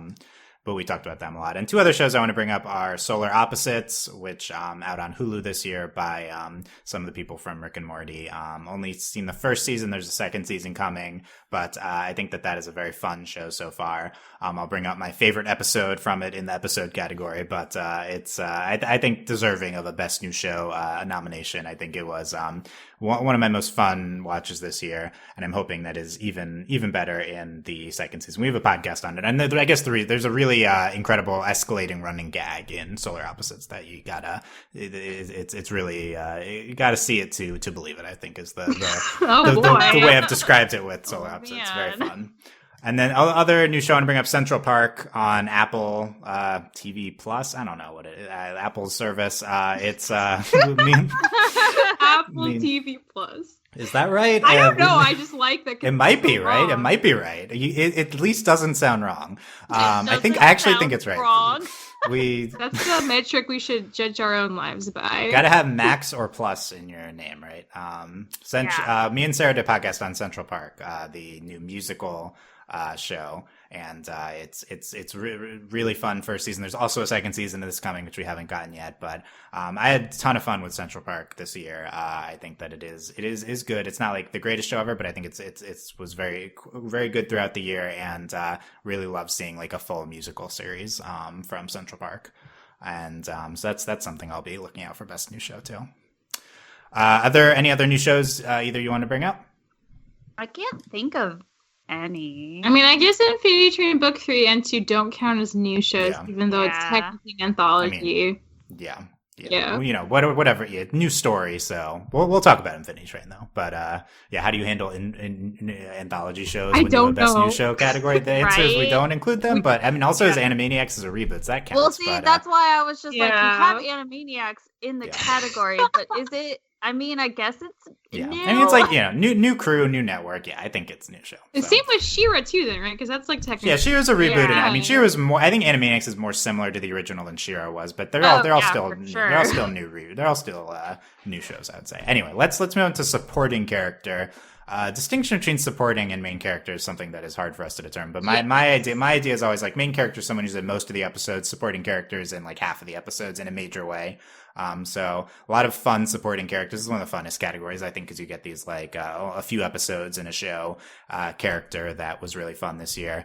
I want to, again, similar to Kipo in the beginning of a new show, I want to bring up Amity Blight at the start of this category. I think she is the standout supporting character of the year. I would say she's the favorite here. I mean, there's some other really great ones, but Amity, Amity, the MVP of Owl House season 1. Not that there's not a ton of other elements, but my argument with Amity is like Owl House, the best episodes of season 1 are the ones where she's prominent for the most part, and then the ones where she's not, it struggles sometimes. So I feel like when the show brought Amity out, she was really incredible. Her romance with Luz in season 1 was obviously one of our favorite parts of the show, and I just think she's in a very well developed character throughout only one season when she only really appeared in half the episodes. So I would love to talk about Amity as a main character next season, but in terms of season 1, I think that she is like my standout supporting character of the year. Well, and it's interesting for Amity too, because she's a supporting character, but she didn't start off as like Luz's best friend or anything like that. Like she was kind of like that opposition, like the opposition character. So she wasn't like the villain, but she wasn't like, as part of the like her crew. So I think that's a really like interesting position for like a supporting character to be in. And then as you know, we've seen her, she's moved away from like, you know, the rival to the like love interest kind of situation. So I think that's something that's really nice about like her character and her story as well. Yeah, I think it's a great point too. She's a non-traditional character arc throughout the first season. She's kind of presented in an antagonistic light, but then quickly made to be a growing friend and love interest of the main character. So it's, in addition to just being a really fun, great character, she's in like an arc that we haven't necessarily seen before. So I think that's really cool. Michelle, who's a character you want to bring up? Can we talk about Scarlet? Yeah, I mean Scarlet's my other big pick for supporting. It was a choice between that and Mitch. Like they have a similar energy, kind of. Maybe not completely. They do. Kipo, right? Scarlet from Kipo. Yeah. Yeah, go for it, Michelle. Things.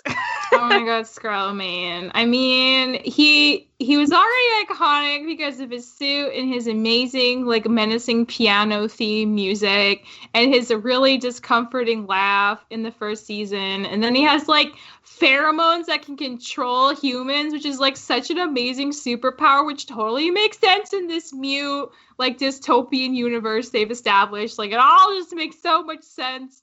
Of course, he'd be the big bad. And you get to season 2, it's like, surprise, he's not the big bad. And also, tragic backstory, which, like, actually, like, makes you feel really sad for him, which you would not have thought possible in the first chunk of episodes.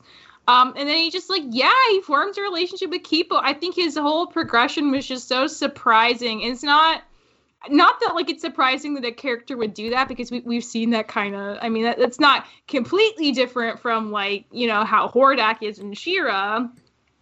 We've seen villains, like, kind of, you know, turn over a new leaf, but you really bought it with Scarlet because of his very particular circumstances and the fact that he was kind of, like, Kipo's parents' adopted child, and that's, like, such an important layer for Kipo being able to help him kind of understand how to, like, treat people differently and how to form relationships in a positive way. And then he ends up paying that forward at the end of the last season. And it's just like, I'm not even sad that, I mean, like, I am sad that he died, but it's like, it was so on his terms, and it just, I don't know. Scarlet is such a great character, and they did so many things right with him. And he really had to work to get people's trust back, and then it's not like they ever fully trusted him again. Like, I love that the show is able to, again, it's like that balance between, like, having stakes but also, like, offering people forgiveness. There's a certain amount of legwork you have to do to actually be able to earn that in a believable way, and they strike that balance really well with Scarlet. So it's just such an impressive character. Yeah, I think it's really impressive what they did with him. He was just a fun villain in season 1. He had incredible backstory in season 2, and tragic backstory, and his relationship with Kipo that was developed, and then that going into season 3 where he's less of a focus, but his relationship with Kipo is concluded. So I think I was like, I'll also shout out to Jamak, who was amazing in the beginning of Kipo. But you know, Scarlet's the character that like start to finish just is like really jumps out at you from that show. So yeah, I wouldn't be upset if Scarlet was the pick for a supporting character. He was really great. April, you're a supporting character you want to bring up? Can we talk about Jess from Miraculous Ladybug? Yes, Ladybug aired one episode this year, but what an episode it was. One whole episode, which was the New York special, which I'm sure we will talk about more later. But I loved Jess because she is my girl, and I love that, like, she just had, like, a really nice, like, she seems very standoffish, but she loves helping people, and I love that she's, like, trying to get, like, Adrian and Marinette together for the entirety of the episode. I think that's great. Because, I mean, like, yeah, Alia and Nino and all of the other friends, like, do that, but they don't do it to the same extent that she does, so just really enjoyed, like, having sort of that outside perspective. Plus, she gets a miraculous at the end, and I just love that, so. Yeah, Jess was one of the stars of the New York special. I think she's great. I think there's a perfect spot to recognize Jess in the New York special. Yeah, and I really hope that we get to see her again, especially because she is a miraculous holder, but that's a different conversation for a different podcast and not today. So more on that in yeah. our Ladybug podcast. Yeah, her and Uncanny Valley, I think we're both really good, but I think we also we love Jess a lot. But I definitely co-sign all that. I want to talk about. We can bring up Mitch, as Michelle mentioned. Ooh, Mitch, because Mitch was Michelle and I's fave from Glitch Decks, the mean girl who's a guy and is just the kind of villain, kind of friend of the show, and he's just so like sassy and funny and just charismatic. I think throughout the whole show that just love Mitch, love how Glitch Decks used him throughout the episodes we got to see. Strong agree. He even had like an amazing hair change in season 2, which was like his hair somehow got even better. Of course, Mitch is the kind of character who would just change his hair.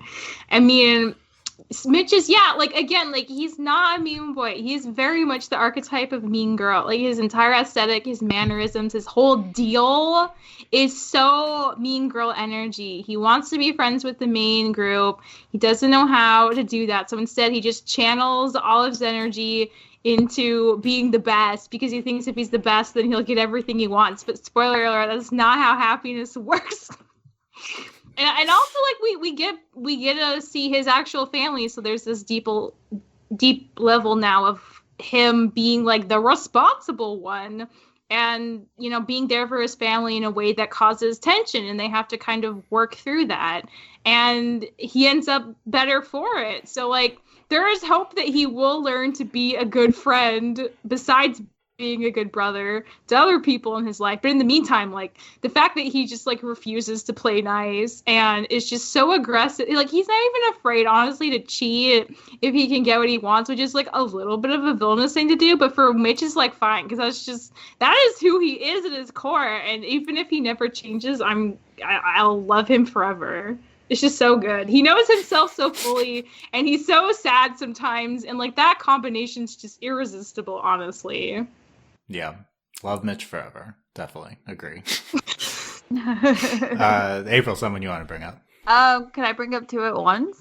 Yes. Okay, so I want to bring up Scorpia and Entrapta because I think that, like, both characters sort of, they kind of started off as, like, and I mean, She-Ra's, you know, officially over and done with, R.I.P., but, I think that as two characters that kind of felt very, like, comedic and in the background, for them to, like, really stand out by the end of the show is just, like, phenomenal. And each one played their own, like, important role. And really, like, especially Scorpia, like, she really found herself. I think that her discovery of, like, her self-worth kind of thing is just incredible. And then, I mean, Entrapta is just, you know, she's always been a fun character, but then for her to see her in more of a serious role as well, like, I think that both of them, like, really deserve a lot of praise. So I just, those are my pitches. Yeah. Well yeah, said. Yes, Scorpio won this category last year. She was unfortunately chipped for most of this last season. So I think that I feel like Entrapta is the stronger She-Ra pick. But I mean, obviously Scorpia's amazing. And Entrapta, I think, had a great arc this season. Yeah, she really did. Like, and it was sort of unexpected for me as well. Like, I expected her to have, like, some kind of arc, but it was surprising how much I enjoyed it. Yeah, I didn't necessarily expect them to go as much into Entrapta in the last season too. I think it was really good. Michelle, any other thoughts on them or someone else you want to bring up? I agree with everything April said, so we can just leave it at that. I mean, it's true. I mean, yeah, Scorpia, like, found herself. That's always going to be, like, one of the most iconic moments for me. And, like, we even got to see her find love, you know, on her own terms by the end of the show. It's nice to see it, though. So it's like her trusting herself and walking away from something that wasn't going to be great for either of them. Like, it ended up being the best thing for her because then she found someone who could meet her where she was, and I'm so happy for Scorpion. And Entrapta, yeah, I feel like this show is like they have played her so funny and quirky for so long, but I love that they got to a point where like it's such a dire situation, and like, you know, people are getting upset and they start like yelling at Entrapta, being like, you're not like listening to directions, like why are you just running off and doing your own thing? And she like really sits down and explains like, this is like my way of trying to help, and like I understand that sometimes it comes off like I don't care, but I care so much. It's just like the way I do things like this may be different, and like that's a part of who I am, and like all that's so good. And then they like kind of understand her side of things a little better, and it's more clearly spelled out in a way than I think it was just hinted at earlier in the show. So it was really just nice. Like she's like one of the few people that feels like a relatable kind of autistic representation. I feel like people say that about Peridot too. I think they said that like after the fact, like well after the fact. But like yeah, like they have a lot of similarities. And again, that's not the only kind of way an autistic person can be, but normalizing it at all is always really nice to see. And she's a great character. And like maybe like Romance with Hordak is canon ? I think it's canon. Yeah. I think it's canon. I think that happened. Both these ladies got like a person that they can smooch. Good for them. Good for them. Buddies. Good. Yeah. They got booth buddies. Yeah, good for them. Yes. Okay, let me go rapid fire through a few picks. We talked about Bobby from Craig of the Creek earlier. I was shook that you put Bobby on the Look, I was not a Bobby supporter like a year ago, but the show has beat me down with like I am on board now. That's the best way to learn to love a character is whatever. I do. Into you. Bobby's just so impressive with all of the ridiculous things we do with them. I also think Jessica's a great pick here, or Bernard. Those are like the great Craig supporting any of those. But Bobby's just used in really great, incredible ways this year. Also, I'll throw Ruby a bone and give a shout out to Penny as a great supporting character from Ruby. Not super in love with everything Ruby's doing recently, but Penny I think has been a real highlight of the show. Love that she's back. Everything we've doing with her and Maiden Powers and stuff has been I think really good, and she's always a highlight of every episode she's in. So yeah, Michelle, two left. Who do you want to talk about? Let's talk about Susie. Susie's great. Susie's like always. It's weird calling Summer Camp Island. Yeah, Summer Camp Island. Susie the Cat Witch. It's crazy to think of her as a supporting character just because like how often she's in the show and how much of the lore of this show is tied directly to her. along with Amity, she's a little bit of a tough case, but she's really only in. She pops up like 2 seconds at the end of some episodes. That doesn't really count. True. So she's really only in, and we haven't seen the 4-part Susie arc yet, so more to come on her. Yes, more to come on her. Another great personality of just like I guess like in a way she's kind of like Marceline in early seasons of Adventure Time in that like she's just so old she has lost like some sense of like normal relationship socializing. Which is like really funny because like she looks like she's just a teenager, but she's like hundreds of years old, and she's so like she's done the song and dance of being a camp counselor so many times. She like the way she talks to the kids is just so funny, and it is abrasive and it is kind of like judgy and like frustrating. But again, like once you understand like how old she is and how much she just like doesn't care anymore, like it makes so much sense. And I do think she's a pretty refreshing kind of personality to have. It's just like that very done older sister. It's a good character. Yeah. Always love Susie. I think and really looking forward to this backstory arc from her. But she was also just great in the normal episodes too. Yeah. How about Marcy, Michelle? Oh my God, Marcy. Marcy's like barely been in any episodes, but she's such a standout already. She's been in like 5 or something. 5 is probably the most possible, but I mean, like you know who she is right away. From Amphibia, by the way. Amphibia. Yes. Yeah, as if we're just assuming. There's also Marceline from Adventure Time. Yeah. Marcy. Oh God, that's. Do you think Marceline is her full name? That'd be crazy. Have they? I don't know. They've only ever called her Marcy. I'm hoping her actual name is just Marcy. She's Anne's friend from the human world. She's transported to Newtopia, where the Newts live, and of course, is in Wartwood, where all the frogs are. So Marcy's been like I would say at the top of the socioeconomic, social stratosphere in this amphibian world.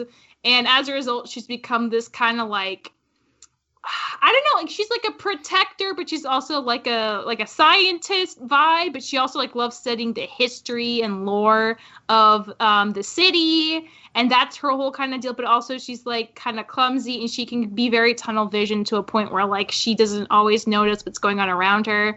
And one of her traits is known to be like kind of gullible, which I'm very worried about for plot reasons. But she loves Anne so much. They have a really cute friendship dynamic, and she cares about her dearly, even to the point where she's like, she would rather Anne go off to be with the frogs for a bit longer and be alone herself if it meant that Anne was like happy. And that like says a lot, like as a good friendship thing to do. So Marcy's just a wonderful character. I love seeing her. I'm excited to see more of her. Yeah, and I'm just an amphibia casual, but I think the introduction of Marcy has been it's elevated the show even. I mean, it's already good, but it's elevated it for me. Like I love Marcy. I think she's been really incredible. Apparently, like maybe 4 + 1 11-minute episodes for Marcy. That's my initial research. Okay. So there you go. So I think she only made a cameo in one or something. But yeah, no, only 11 amphibia episodes so far. So we only got half the season. But that's crazy. So much has happened. I know. Yeah, no, Amphibia's done a lot with what it's. We could talk about it more too. But yeah, I think Marcy's just been really good. Obviously, there's other standout Amphibia supporting characters as well, like Sasha or Bessie. But I like no one was gonna let me talk about Bessie, so it's fine. I mean, you brought up Bessie. There you go. I don't know. Has Bessie had an episode this year? She has been pulling the flagon on her back the entire season by herself. Yeah, she's the in-show MVP. She's there for Hop Pop to cry on when he thinks Sprig is gonna go to college, and she's just the steadfast hero that they couldn't go anywhere without her. She is the ultimate MVP that's like in the shadows, just waiting to be recognized. So I'll recognize her. Good job, okay, Bessie. Thank you. Thank you for recognizing Bessie. Okay, there you go. Those are a lot of good supporting characters there. I think there's a lot of good potential nominees. Let's talk about main characters, even more incredible main characters to talk about here, honestly. We'll move a little bit quicker. Let's start moving a little bit quicker through these. But we've also talked about some of them already in passing. I'll start with Kipo from Kipo. Like I said, I'll mention the Kipo in basically every category. Kipo had a great arc throughout all 30 episodes. I think she's just a really, really strong main character. She had a lot of great relationships with the other characters in the show, including Wolf especially, and who always would be another great pick for this as well, Wolf. Yeah. And her relationship with Scarlett, as I mentioned, was really great. But just Kipo, one of the strongest leads in this type of like serialized adventure show I feel like I've seen. So I was always really impressed with what the show did with Kipo throughout. Michelle, anything to add to that, and then another character to bring up? Yeah, Kipo's great. I'm trying to think of how to say it really quickly. She has a very strong sense of self, and this show very much is always like her show, even though they do give like a fair amount of time to other characters to flesh them out. Like I think in some shows, like they have a main character, but then like side characters inevitably become way more interesting, so everyone talks about them. But that I wouldn't say is necessarily the case for Kipo. They very much place a lot of weight on her decisions and her choices and the legacy of her family and how important that is for this particular story. And I think it was very well done. I love Kipo, and I want her haircut when she's like in her 20s. Yeah. So yeah. We got a flash. Yeah. That's a good point. No main characteritis with Kipo. Like she's just great from the beginning. Yeah. I agree with that. Okay. Next character, Michelle. Let's talk about BoJack. I mean, yes. The logical jumping off point from Kipo, BoJack at the other end of the spectrum. I mean, I don't think they'd get along. No, BoJack. I mean, so Kipo be like the hollyhock for BoJack without a familial connection. Yeah, so, like, keep Kipo away from BoJack, yeah. please. True, keep her away, keep her far away. BoJack's great just because he's terrible. And that's like one of the rare things you can say about a great main character. But like this show so consistently makes sure we're aware of how like gross and awful, if still sympathetic, we feel for him and all the decisions he makes, that it's honestly such a tour de force, and it's something that I wish we saw in more television, because I feel like, and they, you know, they comment on this in the show. They're very meta about just like the state of the world. But yeah, like there's something to be said for like you can have a bad character, but if everyone likes them anyway, and that wasn't your intention, it is kind of your responsibility to a point, if you're still making the show, to be maybe more clear about where you should be aligning in for what reasons, because like there's so many characters in TV you love to hate. BoJack's not one of them. It's like a painful, terrible slog. Go in, like you like moan every time he does a new terrible thing, and it's not even that you hate him. You just like you hate what he's doing to his own life, and it's like kind of the ultimate cautionary tale. At the same time, like he learns and grows, and also has to like accept his consequences for his actions, and that's just like the perfect culmination of everything that makes this really work and be satisfying. And I find him a very satisfying character by the end of the show. Yeah, so we got the second half of the last season of BoJack this year. So I think it's the same thing with Steven. Only the second half of the last season, so it's a little hard to figure out how that plays in terms of bests or whatever. But but BoJack, this is this is like his comeuppance the last season, and BoJack facing consequences. And I mean, just BoJack in the last 2 episodes of the show is so incredible. I mean, I just love. I was always like someone who hated BoJack, and not like as a character, but as a person. And the fact that the show was able to be incredibly satisfying with him facing what he's done, and how the show deals with that and how he deals with that, I think is it did it better than I could have ever imagined. And I don't know, I think it's time. We haven't really recognized BoJack's character yet, or the show in our awards. I think it's time to do it. Is time that. Absolutely, it's definitely time. Like this is the year. Yeah. Anything else on BoJack, April? Just that like. Michelle said a lot of it, and he is definitely a character that like you dislike, but it's like watching a train wreck. And so like the culmination of the train wreck, like after, you know, like the cars have all been cleared and the tracks are, you know, rebuilt or whatever. It's just it's just been like, I agree, like his journey, the end of it was very satisfying. I also who doesn't love a self-destructive character? And I think that it almost like makes you like feel better in a way too, because you're just like, okay, yes, I have self-destructive habits, but at least I'm not BoJack kind of situation. So yeah, that's totally fair. But like also just like dealing, like watching him deal with, you know, all of these like terrible like things about himself, and like these terrible, like all of the like horrific things that he's done, and then just like addressing his own issues, and even like it's just like, yeah, like it gives me hope. That's good. Yeah. Have maybe Katra on similar levels, April? Yeah. You want to talk about definitely, Katra? For sure. Like first off, I love broken characters, obviously. But I think like Katra for me, because I was one of those people who was like in the series, at some point I gave up on her. I was like, she can't come back to this. There's no way. Like, and then for her to like have that full redemption, and for it to be like completely satisfying at the same time, like speaks volumes to, you know, character writing, like, you know, all of it. Like her arc was amazing. And, you know, obviously, like, I think it's a huge deal for her to admit her feelings for Dora, the fact that they were romantic and not just, you know, friendly or platonic. So I think that's just a lot to be said about a main character as well. I mean, yeah. Yeah, this is the last season of She-Ra aired this year, and we saw the redemption side of the Katra arc, right?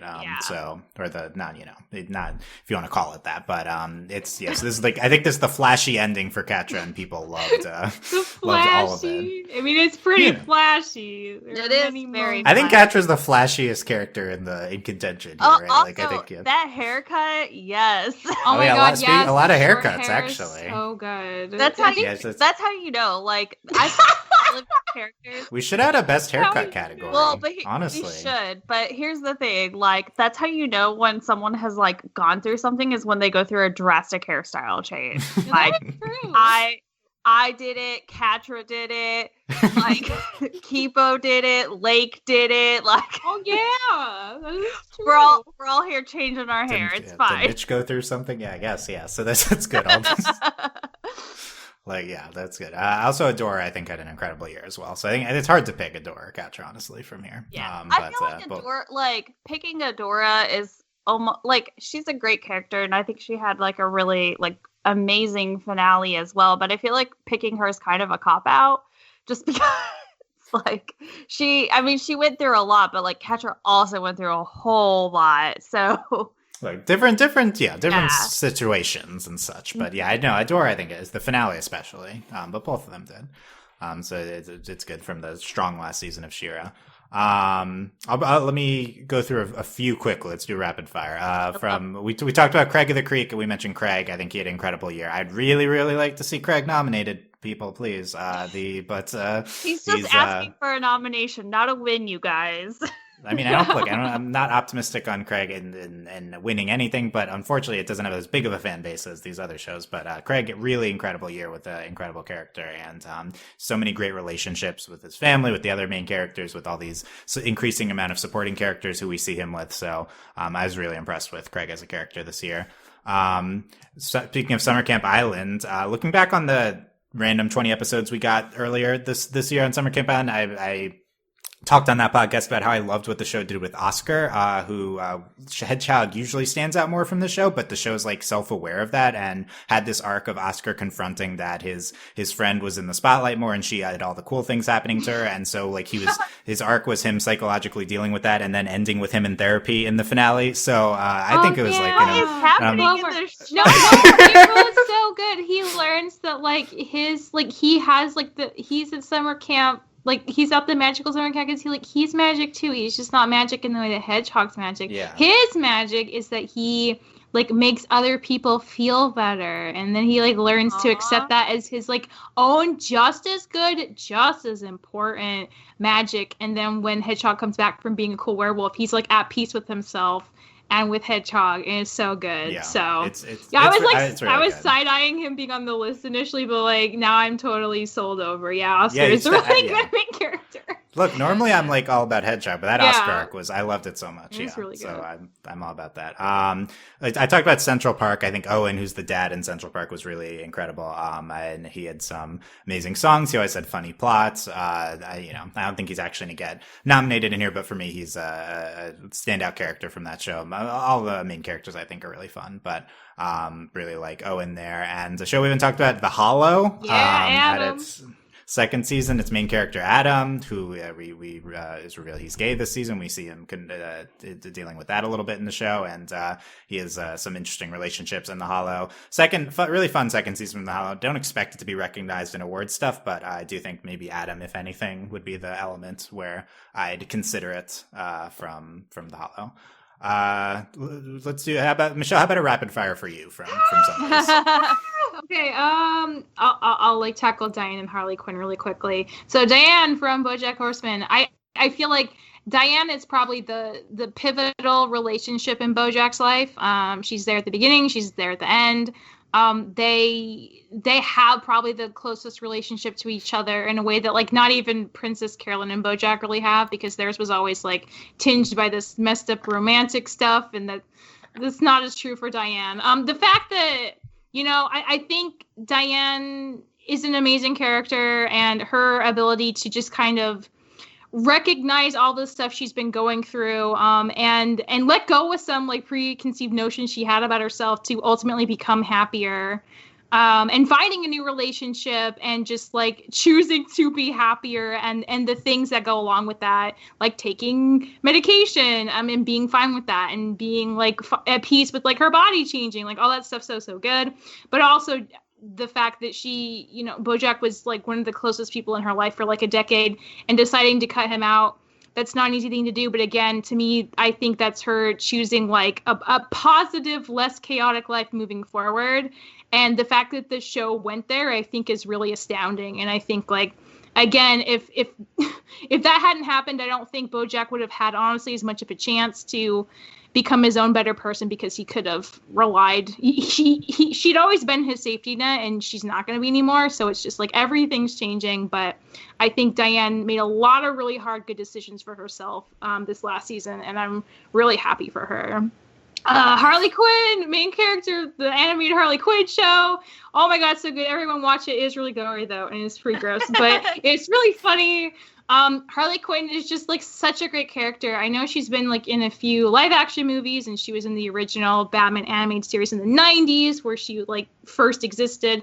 But this show is like very much about her, and it's just, she's just there to be a hot mess, but like really kick your ass. She deals with so much misogyny from all the villains in Gotham, and like doesn't give a about them, and just like hits everyone until they're dead or knocked out with her bat. And it's just like, oddly, it's like very like it fills me with so much joy, like so much unbridled joy that like I didn't know could be channeled into a show that was this violent. But she's amazing. She's found love. That's kind of a spoiler. I won't say to who, but maybe it's obvious. I think we all know the show's gay. But that's like, only one thing I know about. It's great because like I feel like Harley Quinn a lot like Princess Bubblegum Marceline. It's like, you don't need to be a perfect person to have like a happy relationship, but you do need to acknowledge your shortcomings to move forward in a positive way. And I feel like that's something this show also like wants to tackle with Harley Quinn. Like all these surprise, like amazing things have happened in the show, but watch it. Harley Quinn's a great character. Yeah, okay. I loved that like elevator pitch. It was great. That's good. No, yeah, we haven't talked enough about basically anything about that show, and I know a lot of people really enjoyed it this year. Yeah, just not a Harley Quinn person. Yeah, do Ann and Steven, Michelle, too. These are heavy hitters, but... Oh my god. That's why I was like, how do I talk short about it? Okay. Ann, main character from Amphibia. Super, she's a girl. She's in a frog world. She's trying to figure things out, and she's done an amazing job. It seems like her power is like from her heart. She's very good at making personal, like deep relationship connections with people. So she's not like Marcy. She's not great at like studying or like scientific knowledge. She's not like brute strength like Sasha. Like her heart is her gift to the world. But I feel like that's the thing that is why she's the main character. I think in some ways she has more to offer in the long term to sustainable relationships and coordination. And her relationship with the Planters is great. Her relationship to her old friends is great. I think she's come so far, and she's like affected the Plantars, especially Sprig's life, in ways that you see the characters change and grow in real time with her as a result of that. And it's like such a beautiful surprise, because like I feel like mostly people go to the show looking for like some funny jokes, and there's a lot of funny jokes, but then it's also like very, very emotional when it wants to be. And in a way, it kind of feels like a Steven Universe in that way. Like it can both be like very fun, but also like it can really like play like cry ball with you, if that's like a term. It's gonna be a term now. Like you will cry in the show, and it's very unexpected, but it's like wonderful, and it's just so nice that Anne's like able to be just like the genuine teenage girl she is. Like that, I think that's something I said a lot in the first like full recap season podcast. But like Anne's just like, she's very much a teenage girl, and that's like 100% of why she's so great in the show. They use that to great effect a lot and lean into that. And it's nice because like I don't think that's something that many shows talk about. Like if you have a girl main character, her just like her inherent teenageness in a very contemporary way is never really talked about as a strength or as a thing that exists at all. And that's very like intrinsic to Anne's character, so it's just like very refreshing to see. Steven, I mean, yes, we got the second half of the epilogue right this year, and it's all about Steven. All about Steven. He's been going through a hard time, and he's still going through a hard time. I think it makes a lot of sense that he had a breaking point. He's been the emotional burden carrier for the entire show, and he can't keep doing that. So he he ultimately just like starts to turn in on himself because he doesn't know how to reach out for support because he's used to being that support in everyone else's life.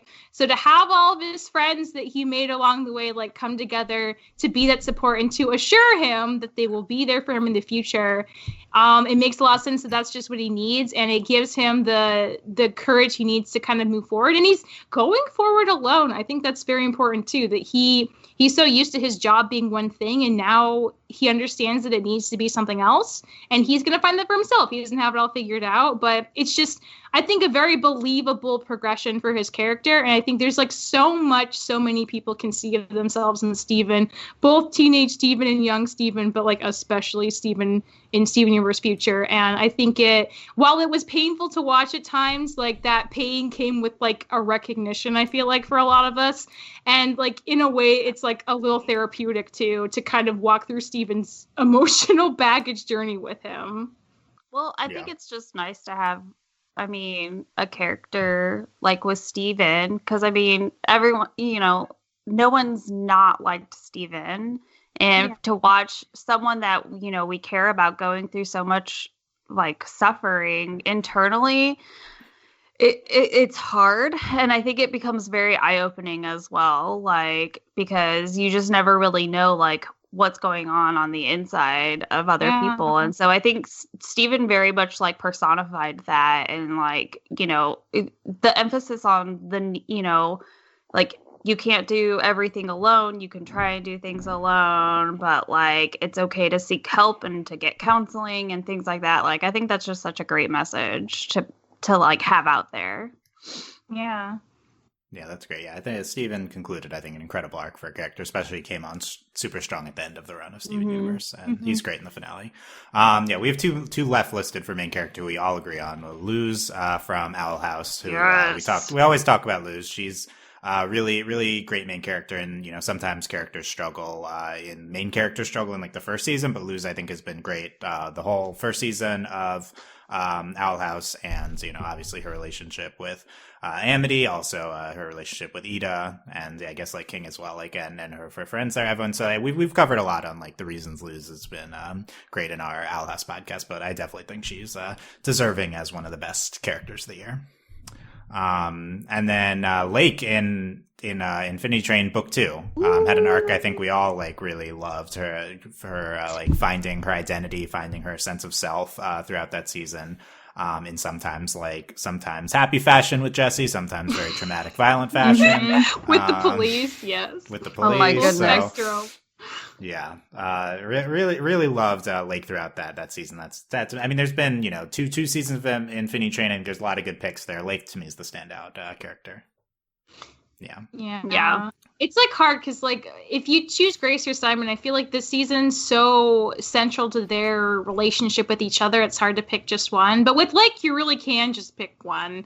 Because she's like hands down. Also, I love Jesse, but Jesse's there. But there's a reason, like he's definitely more supportive. Yeah, like it's definitely like season, and it's just like the through line of her stuff with her identity, and just like deciding who she is herself, and like literally having to fight tooth and nail to like just like to get out of a system that is so concerned with placing her in a way that she disagrees with. It's just like, I'm like shocked that this was made, and I'm shocked that it works so well, and was like had such an uplifting ending, and it just like it worked out, but you really bought it that like she got this for herself, and Jesse helped too, and Alan Dracula was also there. But I mean, yeah, Lake is just such an amazing surprise character.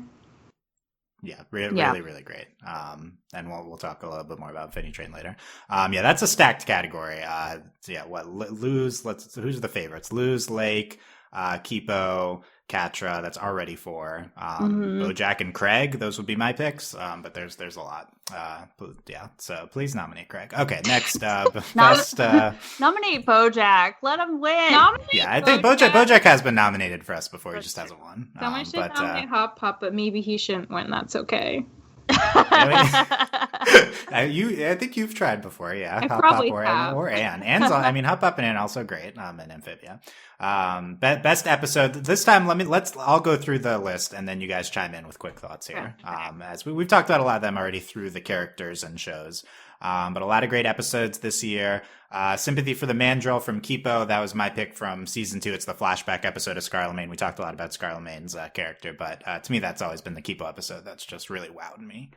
It's just very devastating in all the right ways and complicates Kipo's parents and just like, again, everything you thought you knew wasn't quite as clear cut as you assumed, and that it was just very well done, and you felt all these things you didn't expect to feel, and it's just, that's what makes it so good. It's a very strong episode. Yeah, I definitely think so. Enchanting Gromfright from the Owl House. It's the Grom episode. A lot of great Owl House episodes, but this is the one I think is going to stay with us. And the incredible dance with Lumity dance, and just a very solid episode throughout the entire thing. One of my favorites of the year. Mine too.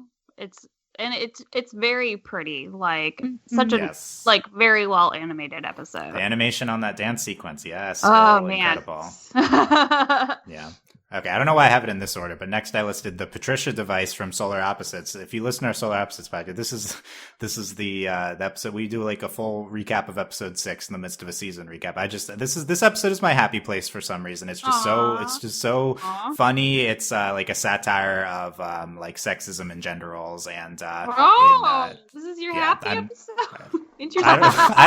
It's just very, very fun. I've watched it a few times, and without rewatching all of Solar Opposites, but yeah, just really love this episode. Not expecting it to get nominated, just a personal favorite of mine. We have Rick and Morty. We had 5 episodes of Rick and Morty. There's not like super consensus on what the best episode is. Vat of Acid episode is the one I've been saying is really incredible, especially with its like 5-minute long fantasy sequence of going to the wilderness, and it's just really, we talked about it on the podcast enough, but really, really fun episode of Rick and Morty.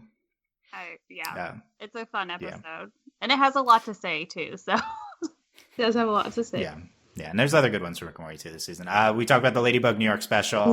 We had a very long podcast on it, so you can listen to that. But okay. It's a full hour from Ladybug, and just their Avengers done in a genuinely very good way. It's also gorgeous. If this is the one showing from Ladybug we got this year, I think it's a good one. Might be the best episode of the show. So I think it's deserving. Question: do they go to New York? Is that the point? They go to New York on a field trip. Oh my god! Did they go to the Empire State Building and the Statue of Liberty? Of course, you got to see the Statue of Liberty. Oh my god! I know, that's how we feel, but in a good way. But we're like taking bets. Like we're like, okay. No, we're like, they have to see the Statue of Liberty. We have to explain that the Statue of Liberty came from France. So we do all that. My god! Yeah. And it's like one of the first things you see when they get to New York too. Oh yeah, that's the first shot when we get. See that amazing. We made that. Yeah, high five. It's amazing. Yeah. Okay, we talked about the Adventure Time Distant Lands. I listed both BMO and Obsidian. I really can't pick. I mean, I'm sure people are going to pick Obsidian, but I think they're both really amazing.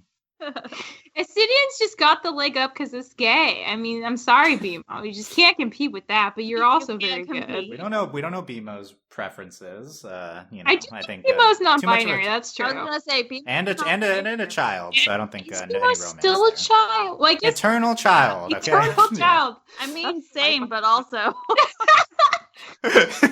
Eternal. Yeah, okay. We all relate. I mean, we're talking about cartoons, so we all relate. Okay, so with both of those from Adventure Time, I think Obsidian could be nominated.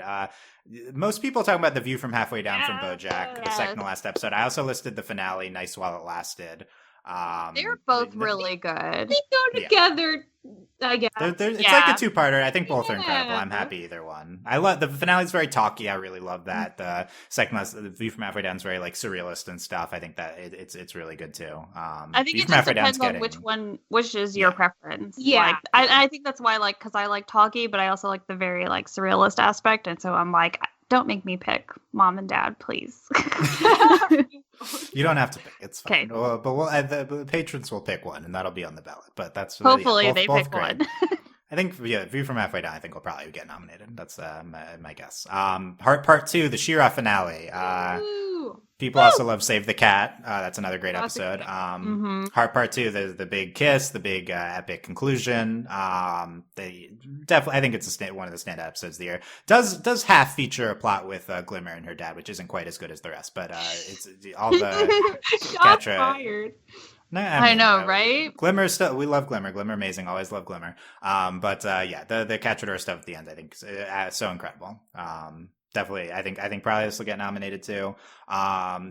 Two Amphibia episodes we have listed. I put Marcy at the gates. I love Marcy. This was the half-hour Marcy introduction episode. I thought it was one of the best episodes of the show. Very good. Michelle, you put Hopping Ball, which is the one with the incredible ending, right? I know, Hopping Ball doesn't, like, from the title, doesn't sound like it's anything. No, it has the most sad ending. It's the most sad ending, but it's like, again, it's like it built so well on Sprig and Anne's relationship, and also they just see so much stuff that becomes relevant by the end of the episode, and it's just it's composed to perfection. It's just it takes you by surprise. They played their hand very well. I was super impressed. It's an amazing episode. Good job, team. Yeah, the episode's a little weird to me because it's a conventional episode for them, and then the last 2 minutes are the most gorgeous scene ever from Amphibia. Yeah, it is incredible scene though. Yeah, I am on board. I listed Castle Crawl from Glitch Text. There's a bunch of Glitch Text. Great. This is the Castlevania type episode. It's just so fun. This episode. Yeah, we talked about it a bunch on the Glitch Text podcast, but I really love this one from the show, and there's other really good ones in season 2 as well. And then I was trying to figure out which Infinity Train episode. I think there's a few you could go. I think the season 2 finale to me stands out the most, which is the number car. I think so as well. Like whenever I first saw that you had listed it, I was like, but then the more that I thought about it, I was like, no, definitely for sure. Like one of the best episodes of the year. Just because we do have the conclusion of Lake's, arc and everything. And, I mean, when I think back, season 2 was just wonderful, and then for her to have such an amazing conclusion, because I don't think it went the way anyone thought it was going to.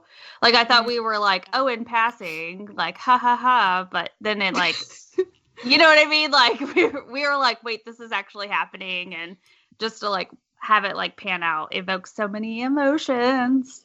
Yeah, because it seemed literally impossible that she could leave because she was a passenger. We all understood that, and Wan kept saying it over and over. It seemed like it had to be true, but then Lake was just I do not accept this reality, and that's was just so amazing. Her relentless sureness of herself is just so refreshing and good.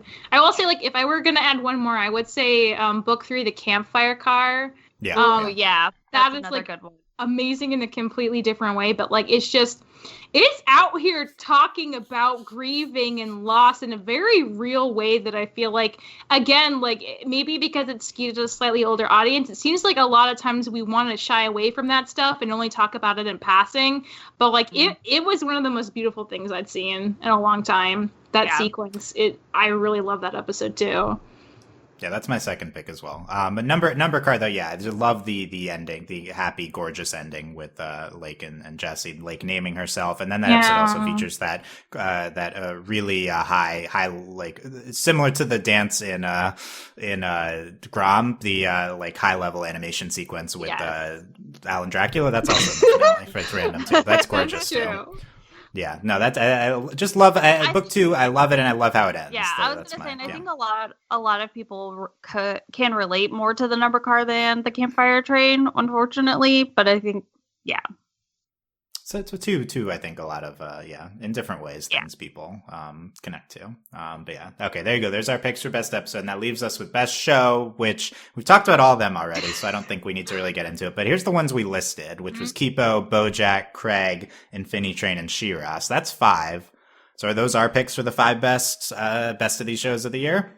Are we? I think those. Are we leaving out Owl House because I was wondering about that. Owl House too. That's another one. There's Steven, there's Amphibia, there's Rick and Morty, right? Like there's a lot. That's There's true. do you want to do Adventure Time from 2 episodes? Probably not, but maybe. Miraculous Ladybug from one episode. I would not do Miraculous Ladybug from 1 episode, but I would nominate for best episode. Yeah, my picks for best show. That's Kipo, BoJack, Craig, Infinity Train, probably She-Ra, probably Owl House, maybe. Okay, if we're gonna include Owl House, I think we include Amphibia too, and it's fine if it doesn't win, but it is also a very good show, and I think it could be best. No, I mean I think that's fair, very fair. It's definitely. I mean the only hard part is Amphibia half a season. I know Owl House had a full season, hard. but it's I love this half season from Amphibia. Yeah, definitely. I think Rick and Morty only 5 episodes. Steven only half a season. We'll see. Steven is one of our award show 3 out of the 4 years. Win. So like the legacy of Steven is so strong, but She-Ra could give it a run for its money, honestly. Yeah, I think She-Ra could give it a run for its money. Maybe even Infinity Train. Maybe, yeah. In book 3, Infinity Train was very popular in our awards last year. Book 2 and book 3, like so good. Yes. Yeah, I predict She-Ra and Infinity Train are probably the favorites here to win. Yeah. But please nominate Craig. Please, I'm going to put it at the top of my ballot to make sure it gets. I'll vote for Craig, but also I want to vote for BoJack. It's never been nominated before on our category for best. I feel like best supporting character would totally go to Sparkle Cadet though. If we put her on there, I feel like she would get voted for. People love Bobby in our Patreon group. Oh, I don't know. God. I'm fine with Sparkle it's like Cadet too. Loving Hootie. It's an ironic light. Please don't nominate Hootie. Oh my God, Hootie! We should have. Best companion character. Best Hootie versus Swiftwind. Swiftwind, Hootie, Kevin. Pick your fighter. Yeah, we can come up with some others too, but that would be a good one. Okay, like that. That's. Best worst no, I would say best worst character. That would be the best category. worst. That's very good. I think that's the place for Hootie. Michelle, looking at this group of potential shows, what stands out to you out of all the things we've talked about? What stands out how? I don't know. Like, what's your best show pick? Well, looking back on the year, what's your favorite thing or things in terms of best show? Okay, honestly, I feel like BoJack or Kipo or Infinity Train. BoJack has a legacy that I want to see honored and celebrated, so we get more storytelling like that, because like it just was so risky and it had such a good payoff in so many ways in terms of what it was doing. But then like Kipo is just all around such a good, like concise, wonderful story. I think it would deserve to win. And I feel kind of similarly about like Infinity Train's book like 3 and 2. Like they're out here telling these stories that like a lot of people wouldn't tackle, and they're doing it in a really like ambitious, impressive way. I feel like they deserve to be recognized too. So it's like hard. Like I think Kipo's like maybe the most like perfect, but I feel like what BoJack and Infinity Train are doing are like maybe more like historically important and significant for the field of animation. So it's really a toss-up for me, honestly. Nice. Yeah, definitely hard to pick just one, regardless of the criteria. April, what about you? What stands out the most? I agree with Michelle about BoJack, just because like I'm definitely one of those people who will say BoJack is one of like the greatest shows ever created. Just because it takes a lot of risks, and there's, it needs more recognition, like just because of how incredibly done it is. Yeah, it's hard to get into because of how the humor and just BoJack in general, but it's still it was such an incredible ride. Infinity Train is literally an incredible ride. And it's another show that like I feel like I'm constantly like preaching to. I'm like, you need to watch Infinity Train. You need to watch it, because it's taking more of a risk in terms of the content that it's like putting out. Like Owl House is a great show, like don't get me wrong, but Owl House feels safe, whereas like Infinity Train makes me feel it makes me feel deeper, if that kind of makes sense. So I definitely want Infinity Train and BoJack to get the recognition that I feel that they deserve for sure. And for Miraculous Ladybug to only put out one episode this year, that New York special. Like, I'm not even kidding you. April's voting Ladybug. I'm impressed. I'm still shook over it. Like, I watched it again, and I was like, it really, like, I know that, like, Ladybug kind of has a rep with us. It's very goofy. And, we're very goofy about it. But this New York special was something else. It was on, like, a whole nother level. Like, Dylan will say, like, oh, it's like the best episode of Ladybug, but it truly is. Like so much work went into it. I mean, so much work goes into the show already. Too much work. They need to figure their lives out. But but really, like it's, like, hard because you want, like, if someone were to be like, oh, like, what's the best episode of Ladybug? Like, what would you recommend to, like, a first time viewer? I would want to be like, you need to watch the New York special, but I can't. You could just watch this. Yeah, but like, at the same time, like, you can't say that because, like, it took the seasons up to it to make it that amazing. So. Yeah, no, I like this Ladybug love at the end too. It's good. Yeah, thing. And it's coming from, like, a true. Well, I mean, all of my love for Ladybug is always genuine, but, like, this is, like, me sitting down, being serious. I hope you guys all noted I didn't mention Hawkmoth once, except right now. Ignore that. There was no, so it's hard to make a pitch for something that was so incredible when the context around it is generally very goofy and silly. Yeah, but yeah, and then this was one of the more serious, I think, entries from Ladybug too. So I think that helps. But yeah, I love that from the. Yeah, I think Kipo and Craig are my picks for the best shows of the year in general. But these other shows we're talking about right there, right behind them. So it's tough. Probably, like, Craig and Owl House, maybe the ones I personally like the most. I mean, Ladybug, etc. Yeah. But I said, I was just like BoJack and Infinity Train. Like, Owl House is, like, yeah, it's great, but have more years. It's just at the beginning, whereas, like, BoJack. Look, that has not stopped our voters before from nominating the same shows over and over. Okay, it's going to be another year, Steven, you guys. No, I mean, look. No, I do think the second half of Steven that we got this year, I think it was very good. Personally, I would think we should, at very least, a best show. I think there's 6 slots to allocate elsewhere. Also, I will say, Hilda has not yet aired its season 2. I think that is potentially likely. So we have the 5 listed here: Kipo, BoJack, Craig, Infinity Train, Cheer. I think Hilda might be the 6th in terms of most deserving, but we haven't seen it, so we don't know. But it's a potential addition. Could be terrible. We don't know yet. But people love it. Yeah, I mean, Hilda season 1 was so notable and great. So that is what we're covering next podcast in 2 weeks. Hilda season 2. So we're looking forward to talking about that. To wrap up our discussion on the best of the year, you can leave us comments on any of what you thought is the best of the year. And if you want to contribute to voting for nominations, you can become a patron at patreon.com/overlyanimated. To any level of patron, you can vote for nominations. It will be an open vote, half for the voting for the winners. So if you're not, you can wait for the winners vote. Half is determined by patron vote. All of that is at patreon.com/overlyanimated. And I want to give a shout out to all of our patrons, especially our patron of the podcast, Julie, and thanks to our patron executive producers Ryan, Steve, Beatrice, Hugh, Michael, Needle, and Phonician. So this was a lot of fun. We had a lot to get into, and probably a little bit less next week now that we've covered a lot of shows, but we'll be back talking about Hilda season 2 on the next podcast. So we will see you all then. Thanks for listening. Bye. Bye.